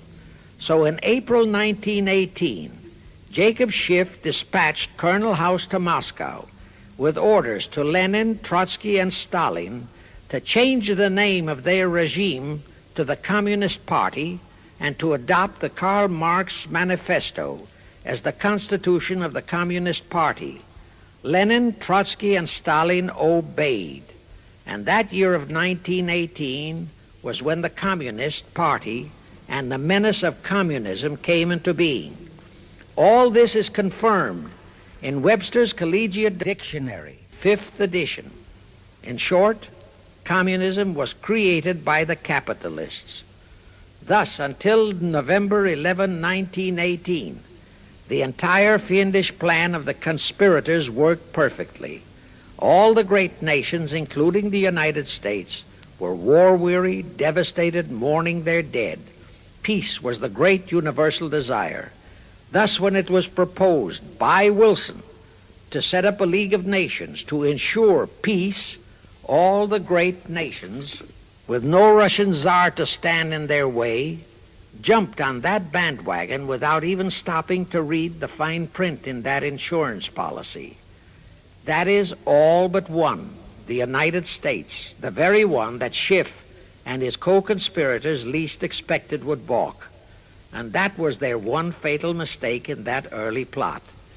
You see, when Schiff planted Woodrow Wilson in the White House, the conspirators assumed that they had the United States in the proverbial bag. Wilson had been perfectly built up as a great humanitarian. He supposedly became established as a God-man with the American people. There was every reason for the conspirators to have believed that he would easily hornswoggle Congress into buying the League of Nations sight unseen, exactly as the Congress of 1945 bought the United Nations sight unseen. But there was one man in the Senate in 1918 who saw through that scheme just as the Russian Tsar did in 1814. He was a man of great political stature, almost as great as that of Teddy Roosevelt, and fully as astute. He was highly respected and trusted by all members of both houses of Congress and by the American people. The name of that great and patriotic American was Henry Cabot Lodge, not the phony of today who called himself Henry Cabot Lodge Jr. until he was exposed. Lodge completely unmasked Wilson and kept the United States out of the League of Nations. Here it becomes of great interest to know the real reason for the Wilson League of Nations flop. As I previously stated, Schiff was sent to the United States to carry out 4 specific assignments. Number 1 and most important was to acquire complete control of the U.S. money system. Number 2, as outlined in the original Weishaupt Illuminati blueprint, he was to find the right kind of men to serve as stooges for the great conspiracy and promote them into the highest offices in our federal government, our Congress, our U.S. Supreme Court, and all federal agencies, such as the State Department, the Pentagon, the Treasury Department, etc. Number 3, destroy the unity of the American people by creating minority group strife throughout the nation, especially between the whites and blacks as outlined in Israel Cohen's book. Number 4, create a movement to destroy religion in the United States, with Christianity to be the chief target or victim. In addition, he was strongly reminded of the imperative directive in the Illuminati blueprint to achieve full control of all mass communications media, to be used to brainwash the people into believing and accepting all of the maneuverings of the great conspiracy. Schiff was warned that only control of the press, at that time our only mass communications media, would enable him to destroy the unity of the American people. Now then, Schiff and his co-conspirators did set up the NAACP, the National Association for the Advancement of the Colored People, in 1909. And in 1913, he set up the Anti-Defamation League of the B'nai B'rith. Both were to create the necessary strife. But in the early years, the ADL operated very timidly, perhaps for fear of a pogrom-like action by an aroused and enraged American people. And the NAACP was practically dormant because its white leadership didn't realize that they would have to develop firebrand Negro leaders, such as Martin Lucifer King, for one, to spark the then completely satisfied and contented mass of Negroes. In addition, he, Schiff, was busy developing and infiltrating the stooges to serve in all high places in our Washington government and in the job of acquiring control of our money system and the creation of the 16th Amendment. He also was very busy with the organizing of the plot for the takeover of Russia. In short, he was kept so busy with all those jobs that he completely overlooked the supreme job of acquiring complete control of our mass communications media, That oversight was the direct cause for Wilson's failure to lure the United States into the League of Nations, because when Wilson decided to go to the people to overcome the opposition of the Lodge-controlled Senate, despite his established but phony reputation as a great humanitarian, he found himself faced by a solidly united people and by a loyal press whose only ideology was Americanism and the American way of life. At that time, due to the ineptness and ineffectiveness of both the ADL and the NAACP, there were no organized minority groups, no Negro problems, no so-called anti-Semitic problem to sway the people's thinking. There were no lefts, there were no rights, no prejudices for crafty exploitations. Thus, Wilson's League of Nations appeals fell on deaf ears. That was the end of Woodrow Wilson, the conspirator's great humanitarian. He quickly abandoned his crusade and returned to Washington, where he shortly died an imbecile brought on by syphilis. And that was the end of the League of Nations as a corridor into one world government. Of course, that debacle was a terrible disappointment to the masterminds of the Illuminati conspiracy. But they were not discouraged. As I have previously stressed, this enemy never quits. They simply decided to reorganize and try from scratch again. By this time, Schiff was very old and slow. He knew it. He knew that the conspiracy needed a new, younger, and more active generalship. So, on his orders, Colonel House and Bernard Baruch organized and set up what they called the Council on Foreign Relations, the new name under which the Illuminati would continue to function in the United States. The hierarchy, officers and directors of the CFR, is composed principally of descendants of the original Illuminati, many of whom had abandoned their old family names and acquired new Americanized names. For one example, we have Dillon, who was Secretary of Treasury of the United States, whose original name was Lepowski. Another example is Paley, head of the CBS TV channel, whose true name is Polinsky. The membership of the CFR is approximately 1,000 in number and contains the heads of virtually every industrial empire in America, such as Blau, president of the U.S. Steel Corporation, Rockefeller, king of the oil industry, Henry Ford II, and so on. And, of course, all the international bankers, also the heads of the tax-free foundations, are officers and or active CFR members. In short, all the men who provide the money and the influence to elect the CFR chosen presidents of the United States, congressmen, senators, and who decide the appointments of our various secretaries of state, of the Treasury, of every important federal agency, are members of the CFR, and very obedient members indeed. Now, just to cement that fact, I will mention the names of a few of the United States presidents who were members of the CFR. Franklin Roosevelt, Herbert Hoover, Dwight D. Eisenhower, Jack Kennedy. Others who were considered for the presidency are Thomas E. Dewey, Adlai Stevenson, Nixon, and Vice President of a CFR subsidiary, Barry Goldwater.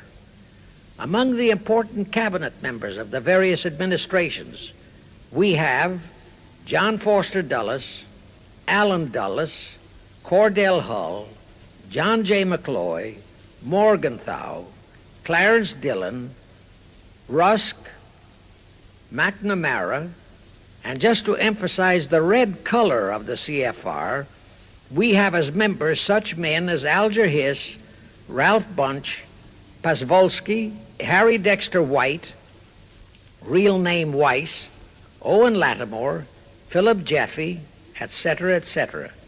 Simultaneously, they were flooding thousands of homosexuals and other blackmailable characters into all the federal agencies from the White House down. Remember Johnson's great friend Jenkins and Bobby Baker? Now, there were many jobs the new CFR had to accomplish. They required much help. So their first job was to set up various subsidiaries to whom they assigned special objectives. I can't name all the subsidiaries in this recording, but the following are a few. The Foreign Policy Association, FPA, the World Affairs Council, WAC, the Business Advisory Council, BAC, the notorious ADA, Americans for Democratic Action, virtually headed by Walter Reuther, the notorious 1313 in Chicago. Barry Goldwater was, and no doubt still is, a vice president of one of the CFR subsidiaries. In addition, the CFR set up special committees in every state in the Union, to whom they assigned the various local state operations. Simultaneously, the Rothschilds set up similar CFR-like control groups in England, France, Germany, and other nations to control world conditions and cooperate with CFR to bring about another world war. But the CFR's first and foremost job was to get complete control of our mass communications media. The control of the press was assigned to Rockefeller. Thus, Henry Luce, who recently died, was financed to set up a number of national magazines, among them Life, Time, Fortune, and others, which publish USSR in America. The Rockefellers also directly or indirectly financed the Cowles Brothers Look magazine and a chain of newspapers. They also financed a man named Sam Newhouse to buy up and build a chain of newspapers all over the country. And the late Eugene Meyer, one of the founders of CFR, bought the Washington Post, Newsweek, the weekly magazine, and other publications. At the same time, CFR began to develop and nurture a new breed of scurrilous columnists and editorial writers, such as Walter Lippmann, Drew Pearson, the Alsops, Herbert Matthews, Irwin Canham, and others of that ilk, who called themselves liberals, who proclaimed that Americanism is isolationism, that isolationism is warmongerism, that anti-communism is anti-Semitism and racism. All that took time, of course, but today our entire press, except for some local small-town papers and weeklies published by patriotic organizations, is completely controlled by CFR stooges, and thus they finally succeeded in breaking us up into a nation of quarreling, wrangling, squabbling, hating factions. Now, if you still wonder about the slanted news and outright lies you read in your paper, you have the answer. To the Lehmans, Goldman Sachs, Kuhn Loeb, and the Warburgs, the CFR assigned the job of getting control of the motion picture industry, Hollywood, radio and television, and believe you me, they succeeded. If you still wonder about the strange propaganda broadcasts by the Ed Murrows, Chet Huntley, Howard K. Smith, Eric Severide, Drew Pearson, and others of that ilk, you have the answer. If you wonder about all the smut, sex, pornography, and mixed marriage films you see in your movie theater and on your TV set, all of which is demoralizing our youth, you have the answer. The whole story of the CFR conspiracy takeover of our mass communications media is far too long to include in this recording, but you can find it in the News Bulletin number 125, entitled How to Get the Reds Out of Communications Media. It was published and brought up to date by the Cinema Educational Guild. It tells in detail how the press, the movies, TV, and radio have been, and still are, used to brainwash the people, to demoralize our youth, and they have been and still are encouraging and creating sympathy for the rioting Negro civil rights lawlessness. You can get a copy of this news bulletin by writing to the Cinema Educational Guild, Post Office Box 46205, Hollywood, California. Now, to refresh your memory, let's go back for a moment. Wilson's flop had torpedoed all chances of transforming that League of Nations into the conspirators' hoped-for one-world government housing. So the Jacob Schiff plot had to be done all over again, and they organized the CFR to do it. We also know how successfully the CFR did that job of brainwashing and destroying the unity of the American people. But as was the case with the Schiff plot, the climax and the creation of a new housing for their one-world government required another world war, a war that would be even more horrible and more devastating than the First World War, in order to get the people of the world to again clamor for peace and a means to end all wars.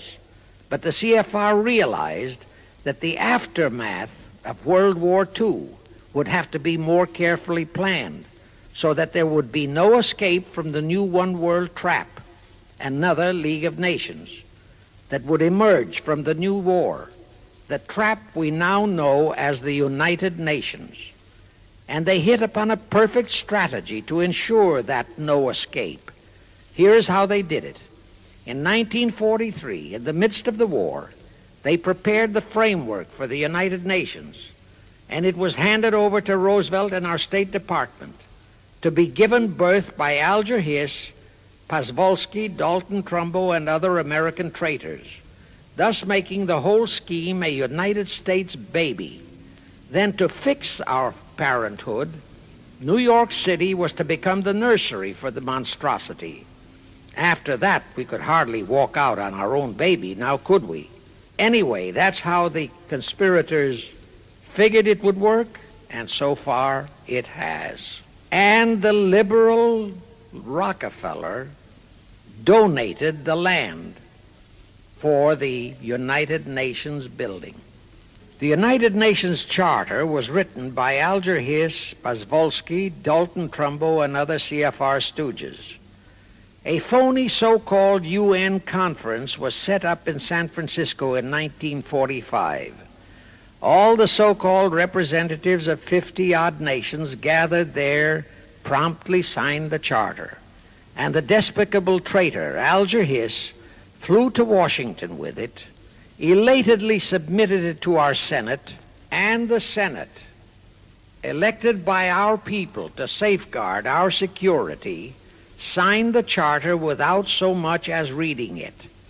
The question is, how many of our senators were even then traitorous stooges of the CFR? Anyway, it was thus that the people accepted the United Nations as a holy of holies and enabled traitor Earl Warren to virtually destroy our Constitution by basing all his traitorous decisions on the UN Charter, thus making that charter virtually our law of the land.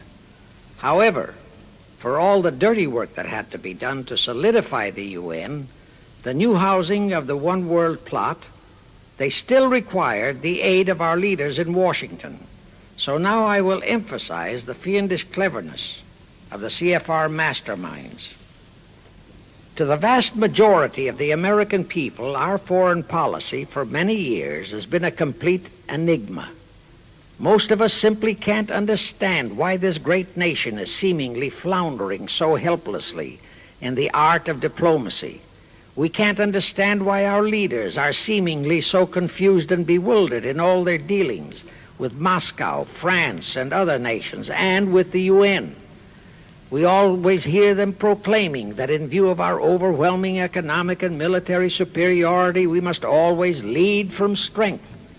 Yet at all the summit meetings and conferences, they cringe and stammer and stutter, and so to speak, come out with their tails between their hind legs. We can't understand the foreign aid to Tito, an avowed enemy, to Poland, an avowed enemy, to all the avowed communist nations. We can't understand why the expenditure of hundreds of billions of dollars has failed to slow down, let alone stop, the march of communism. We are perplexed by the seeming ineptness of the State Department, the Defense Department, the CIA, the USIA, of all our federal agencies. Again and again and again we have been startled, shocked, bewildered, and horrified by their mistakes in Berlin, in Korea, in Laos, in Katanga, in Cuba, in Vietnam. Mistakes that always favor the enemy, never the United States. Under the law of averages, they should have made at least one or two mistakes in our favor, but they never did. What's the answer? The answer is the CFR and the parts played by their subsidiaries and stooges in Washington. Thus we know that complete control of our foreign relation policy is the key to the success of the entire Illuminati One World plot. Here is the further proof. Earlier, I fully established that Schiff and his gang had financed the Lenin-Trotsky-Stalin takeover of Russia and fashioned its communist regime into becoming their chief instrument to keep the world in turmoil and to finally terrorize all of us into seeking peace in a UN One World government. But the conspirators knew that the Moscow gang could not become such an instrument until and unless the whole world would accept the communist regime as the legitimate, de jure government of Russia. Only one thing could accomplish that: recognition by the United States. The conspirators figured that the whole world would follow our lead, and that's when the Wilson flop very nearly wrecked the entire plot. Throughout the following 3 Republican administrations, the CFR pulled every trick in their bag to induce Harding, Coolidge, and Hoover to grant that recognition, but all 3 refused. As a result, in the late 1920s, the Stalin regime was in dire straits. Despite all purges and secret police controls, the Russian people were growing more and more restive. It is a matter of record, admitted by Litvinov, that during 1931 and 1932, Stalin and his whole gang were always packed and ready for instant flight. Then in November 1932, the conspirators achieved their greatest coup. They landed Franklin Roosevelt in the White House. Crafty, unscrupulous, utterly without conscience, that charlatan traitor turned the trick for them.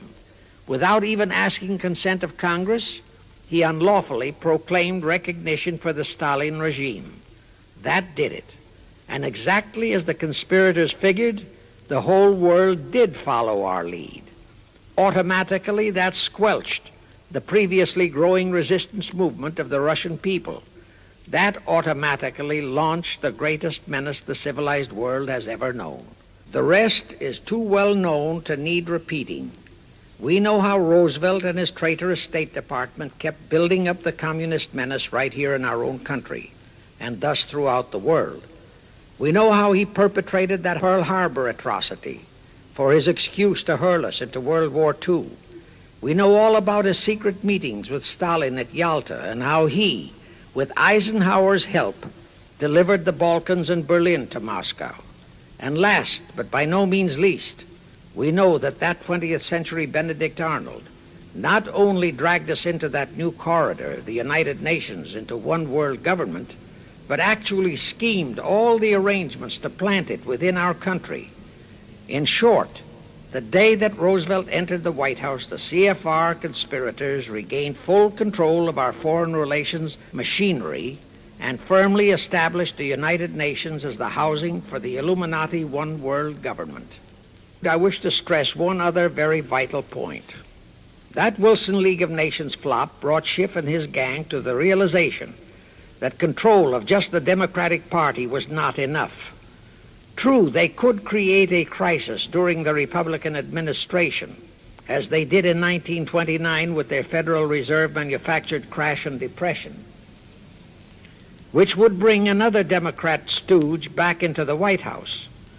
But they realized that a 4-year disruption in their control of our foreign relation policies could play havoc with the progress of their conspiracy. It could even break up their entire strategy, as it almost did before Roosevelt saved it with his recognition of the Stalin regime. Thereupon, after that Wilson debacle, they began to formulate plans to achieve control of both of our national parties. But that posed a problem for them. Manpower, stooges in the Republican Party, also added manpower for the Democratic Party, because control of just the man in the White House would not be enough. They'd have to provide that man with trained stooges for his entire cabinet, men to head the State Department, the Treasury Department, the Pentagon, the CIA, the USIA, etc. In short, every member of the various cabinets would have to be a chosen tool of the CFR, such as Rusk and McNamara, also all undersecretaries and assistant secretaries. That would give the conspirators absolute control of all our policies, both domestic and, most important, foreign. That course of action would require a reserve pool of trained stooges, instantaneously ready for administrative changes and for all other exigencies. All such stooges would of necessity have to be men of national reputation, high in the esteem of the people, but they would have to be men without honor, without scruple, without conscience, men who would be vulnerable to blackmail. It is needless for me to stress how well the CFR succeeded. The immortal Joe McCarthy fully revealed that there are thousands of such security risks in all federal agencies. Scott McCloud unmasked thousands more, and you know the price Otepka has had to pay and is still paying for his expositions before a Senate committee of the traitors in the State Department. And you know that the men in the State Department who delivered Cuba to Castro have not only been shielded, but promoted. To the crux of the whole one-world government plot and the maneuvering necessary to create another League of Nations to house such a government. As I have already stated, the conspirators knew that only another world war was vital for the success of their plot. It would have to be such a horrifying world war that the peoples of the world would cry out for the creation of some kind of a world organization that could assure everlasting peace. But how could such a war be brought about? All the European nations were at peace. None had any quarrels with their neighboring nations. And certainly their tools in Moscow wouldn't dare to start a war. Even Stalin realized that it would mean the overthrow of his regime unless so-called patriotism would weld the Russian people behind him. But the conspirators had to have a war. They had to find or create some kind of an incident to launch it. And they found it in a little inconspicuous and repulsive little man who called himself Adolf Hitler. Hitler, an impecunious Austrian house painter, had been a corporal in the German army. He made the defeat of Germany into a personal grievance. He began to rabble-rouse about it in the Munich, Germany area. He began to spout about restoring the greatness of the German Empire and the might of the German soldiery. He advocated the restoration of the old German military to be used to conquer the whole world. Strangely enough, Hitler, the little clown that he was, could deliver a rabble-rousing speech, and he did have a certain kind of magnetism.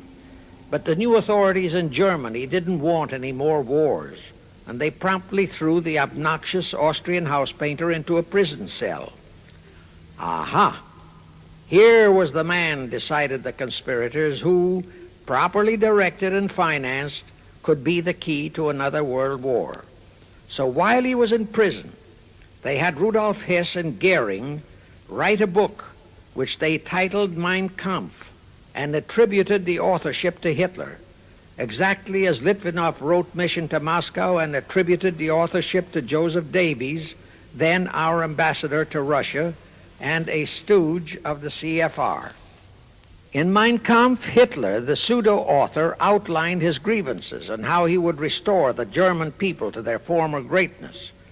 The conspirators then arranged for a wide circulation of the book among the German people in order to arouse a fanatical following for him. On his release from prison, also arranged by the conspirators, they began to groom him and finance him to travel to other parts of Germany to deliver his rabble-rousing speeches. Soon he gathered a growing following among other veterans of the war, and that soon spread to the masses, who began to see in him a savior for their beloved Germany. Then came his leadership of what he called his Brown Shirt Army and the March on Berlin. That required a great deal of financing, but the Rothschilds, the Warburgs, and others of the conspirators provided all the money he needed. Gradually, Hitler became the idol of the German people, and then they overthrew the von Hindenburg government, and Hitler became the new Führer. But that still was no reason for a war. The rest of the world watched Hitler's rise, but saw no reason to interfere in what was distinctly a domestic condition within Germany. Certainly none of the other nations felt it was a reason for another war against Germany, and the German people were not yet incited into enough of a frenzy to commit any acts against any neighboring nation, not even against France, that would lead to a war. The conspirators realized they would have to create such a frenzy that would cause the German people to throw caution to the winds and at the same time horrify the whole world. And incidentally, Mein Kampf was actually a follow-up of Karl Marx's book, A World Without Jews. The conspirators suddenly remembered how the Schiff-Rothschild gang had engineered the pogroms in Russia, which slaughtered many, many thousands of Jews and created a worldwide hatred for Russia. And they decided to use that same unconscionable trick to inflame the new Hitler-led German people into a murderous hatred of the Jews. Now, it is true that the German people never had any particular affection for the Jews, but neither did they have an ingrained hatred for them. Such a hatred would have to be manufactured, so Hitler was used to create it. This idea more than appealed to Hitler. He saw in it the grisly gimmick to make him the God-man of the German people. Thus, craftily inspired and coached by his financial advisors, the Warburgs, Rothschilds, and all the Illuminati masterminds, he blamed the Jews for the hated Versailles Treaty and for the financial ruination that followed the war. The rest is history. We know all about the Hitler concentration camps and the incineration of hundreds of thousands of Jews, not the 6 million, nor even the 600,000 claimed by the conspirators, but it was enough. And here let me reiterate how little the internationalist bankers, the Rothschilds, Schiffs, Lehmans, Warburgs, Baruchs, care about their racial brethren who were the victims of their nefarious schemes. In their eyes, the slaughter of the several 100,000 innocent Jews by Hitler didn't bother them at all. They considered it a necessary sacrifice to further their Illuminati one-world plot, just as the slaughter of the many millions in the wars that followed was a similar necessary sacrifice. And here is another grisly detail about those concentration camps. Many of the Hitler soldier executioners in those camps had previously been sent to Russia to acquire their arts of torture and brutalization so as to emphasize the horrors of the atrocities. All this created a new worldwide hatred for the German people, but it still did not provide a cause for war. Thereupon Hitler was incited to demand the Sudetenland. You remember how Chamberlain and the then diplomats of Czechoslovakia and France surrendered to that demand. That led to further Hitlerian demands for territories in Poland and in the French Saar territories. Those demands were rejected. Then came his pact with Stalin. Hitler had been screaming hatred against communism. Oh, how he ranted against communism. But actually, Nazism was nothing but socialism, and communism is, in fact, socialism. But Hitler disregarded all that. He entered into a pact with Stalin to attack and divide Poland between them.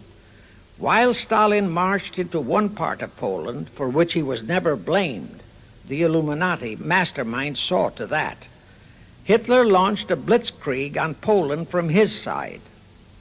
The conspirators finally had their new world war, and what a horrible war it was.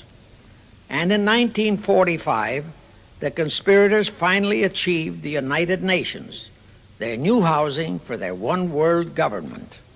And truly amazing, all of the American people hailed this foul outfit as a holy of holies, even after all the true facts about how the UN was created were revealed. The American people continued to worship that evil outfit. Even after Alger Hiss was unmasked as a Soviet spy and traitor, the American people continued to believe in the UN.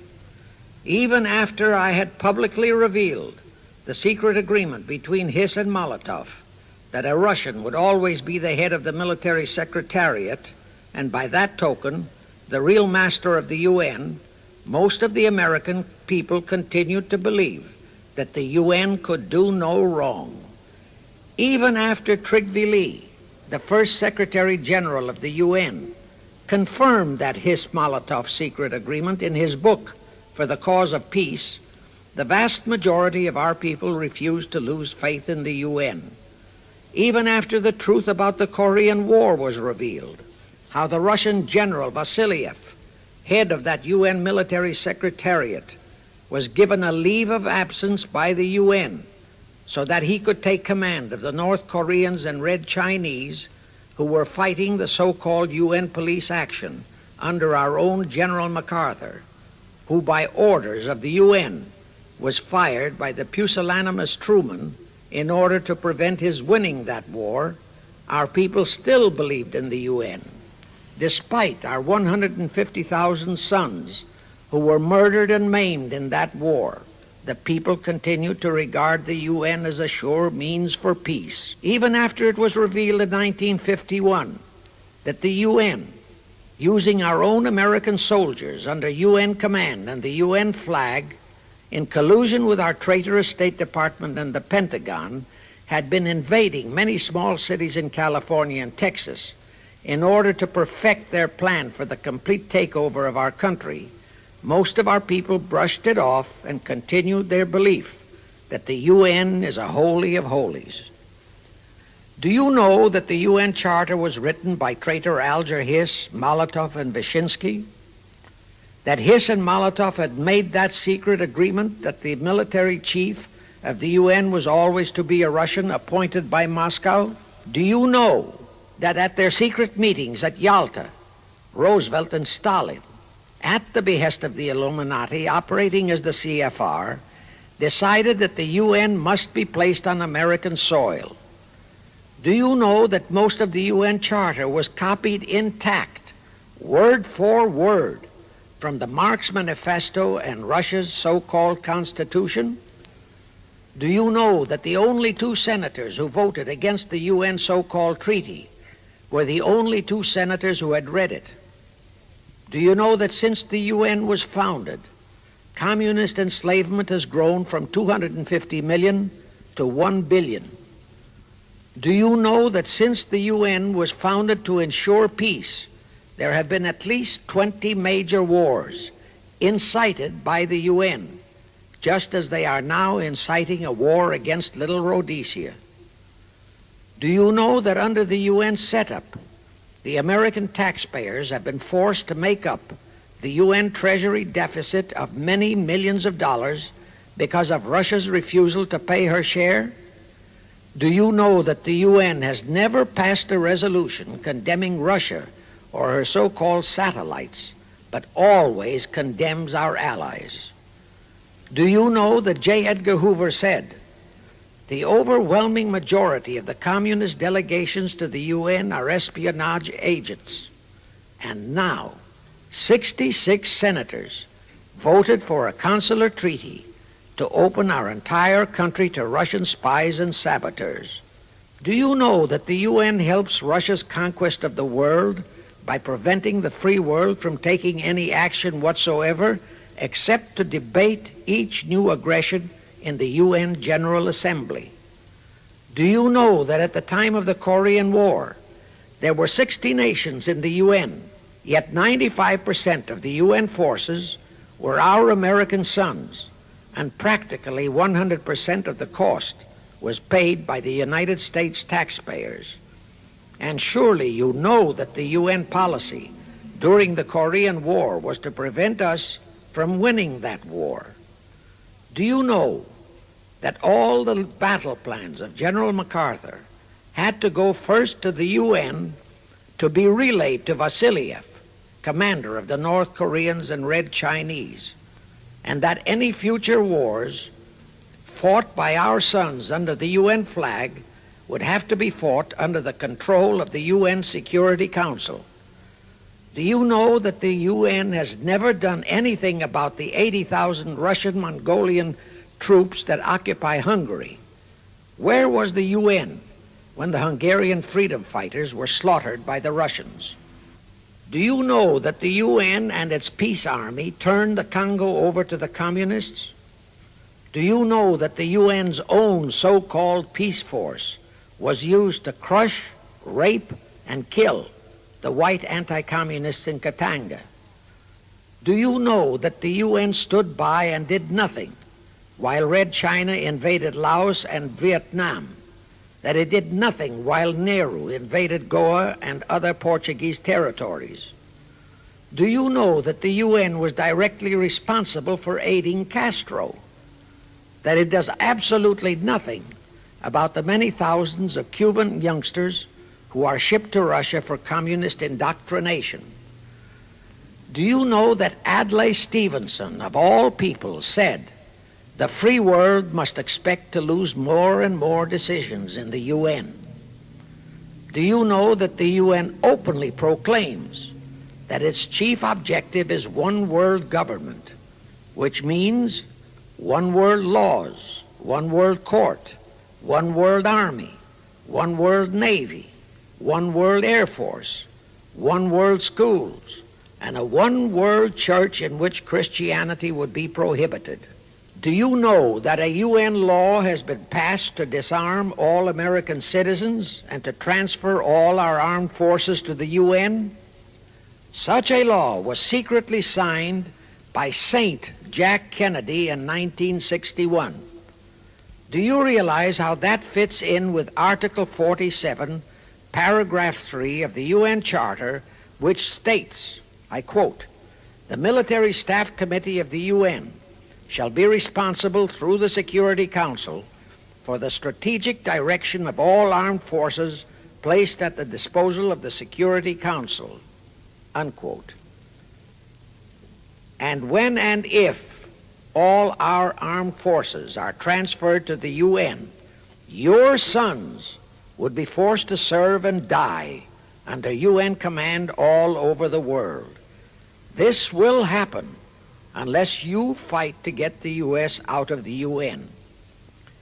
Do you know that Congressman James B. Utt has submitted a bill to get the U.S. out of the UN and a resolution to prevent our president from forcing us to support the UN embargoes on Rhodesia?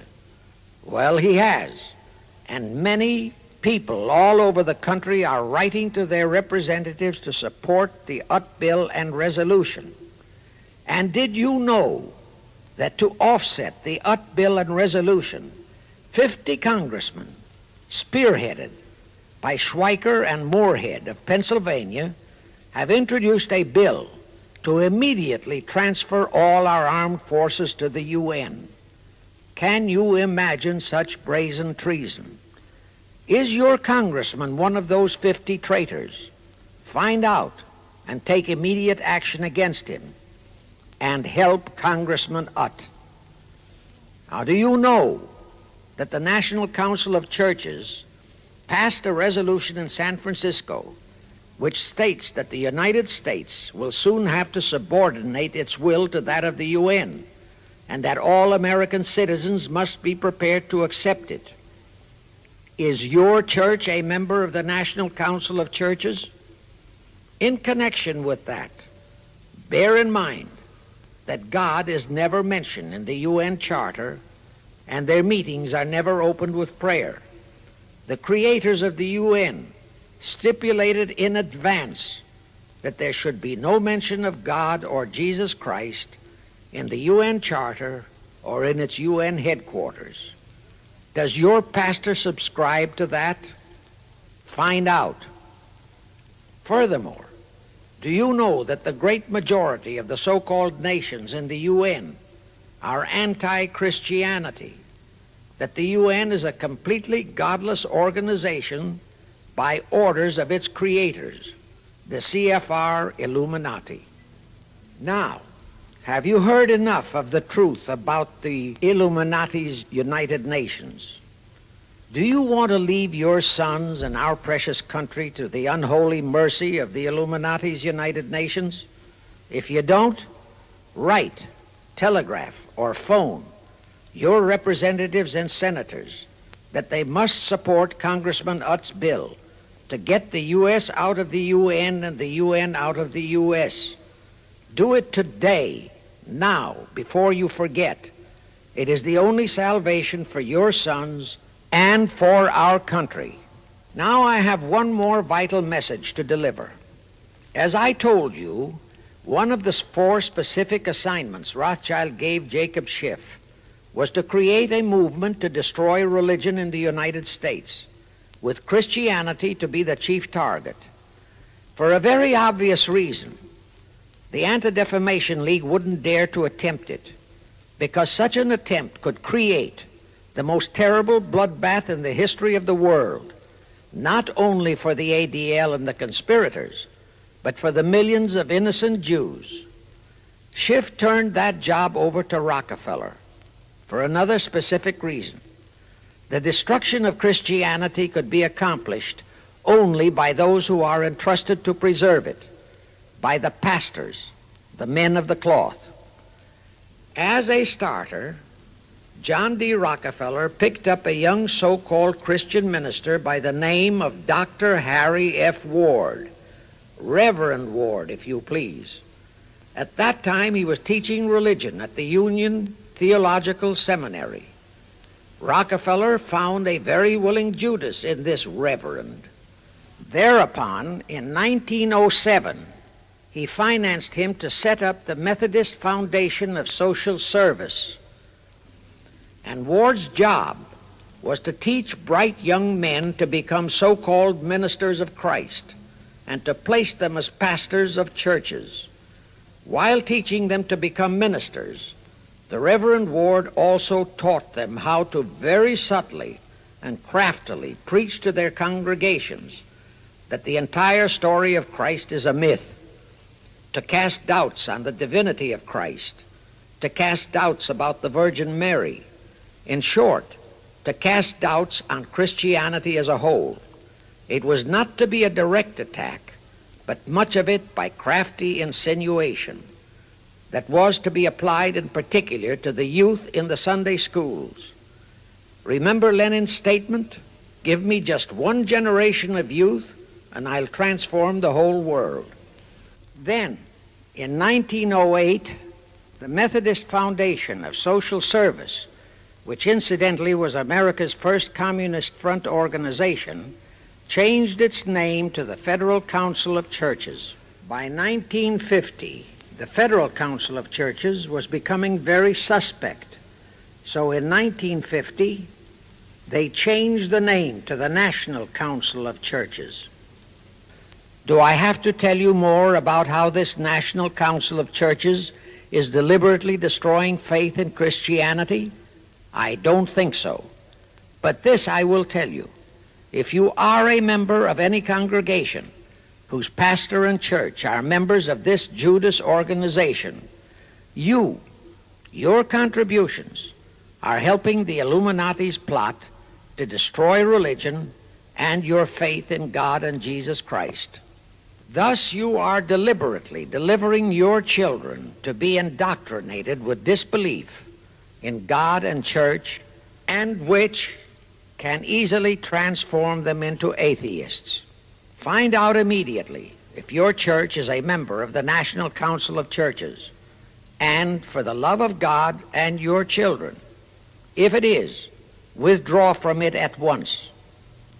However, let me warn you, that same destroy religion process has been infiltrated into other denominations. If you have seen the Negro March on Selma and other such demonstrations, you have seen how the Negro mobs are led and encouraged by ministers and even Catholic priests and nuns who march along with them. As a matter of fact, the Mormon Church is about the only one I know of that is clean of that kind of Judas infiltration. But of course, There are many individual churches and pastors who are honest and sincere. Find one such for yourself and for your children. Incidentally, this same Reverend Harry F. Ward was also one of the founders of the American Civil Liberties Union, a notorious pro-communist organization. He was the actual head of it from 1920 to 1940. He also was a co-founder of the American League Against War and Fascism, which, under Browder, became the Communist Party of the United States. In short, Ward's entire background reeked of communism, and he was identified as a member of the Communist Party. He died a vicious traitor to both his church and country. And this was the man old John D. Rockefeller picked and financed to destroy America's Christian religion, in accordance with the orders given to Schiff by the Rothschilds. In conclusion, I have this to say.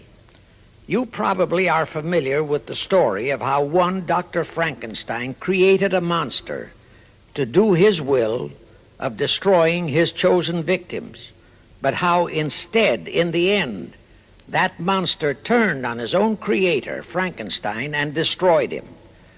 Well, the Illuminati, CFR, has created a monster called the United Nations, who, supported by their minority groups, rioting Negroes, the traitorous mass communications media, and the traitors in Washington, was created to destroy the American people.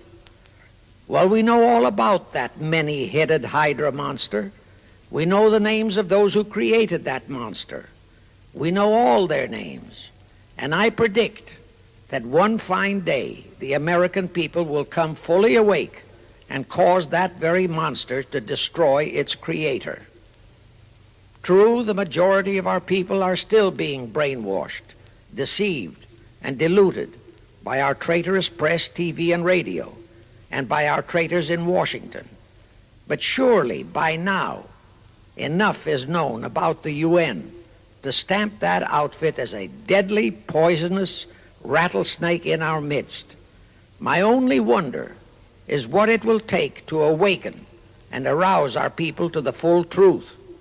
Perhaps this record will do it. 100,000 or 1,000,000 copies of this record can do it. I pray to God it will, and I pray to Him to inspire you, all of you, to spread this story via this record to all loyal Americans in your community. You can do it by playing it to study groups assembled in your homes, at meetings of the American Legion, the VFW, the DAR, all other civic groups and women's clubs, especially the women's clubs who have their sons' lives at stake. With this record, I have provided you with the weapon that will destroy the monster. For the love of God, of our country, and of your children, use it. Get a copy of it into every American home.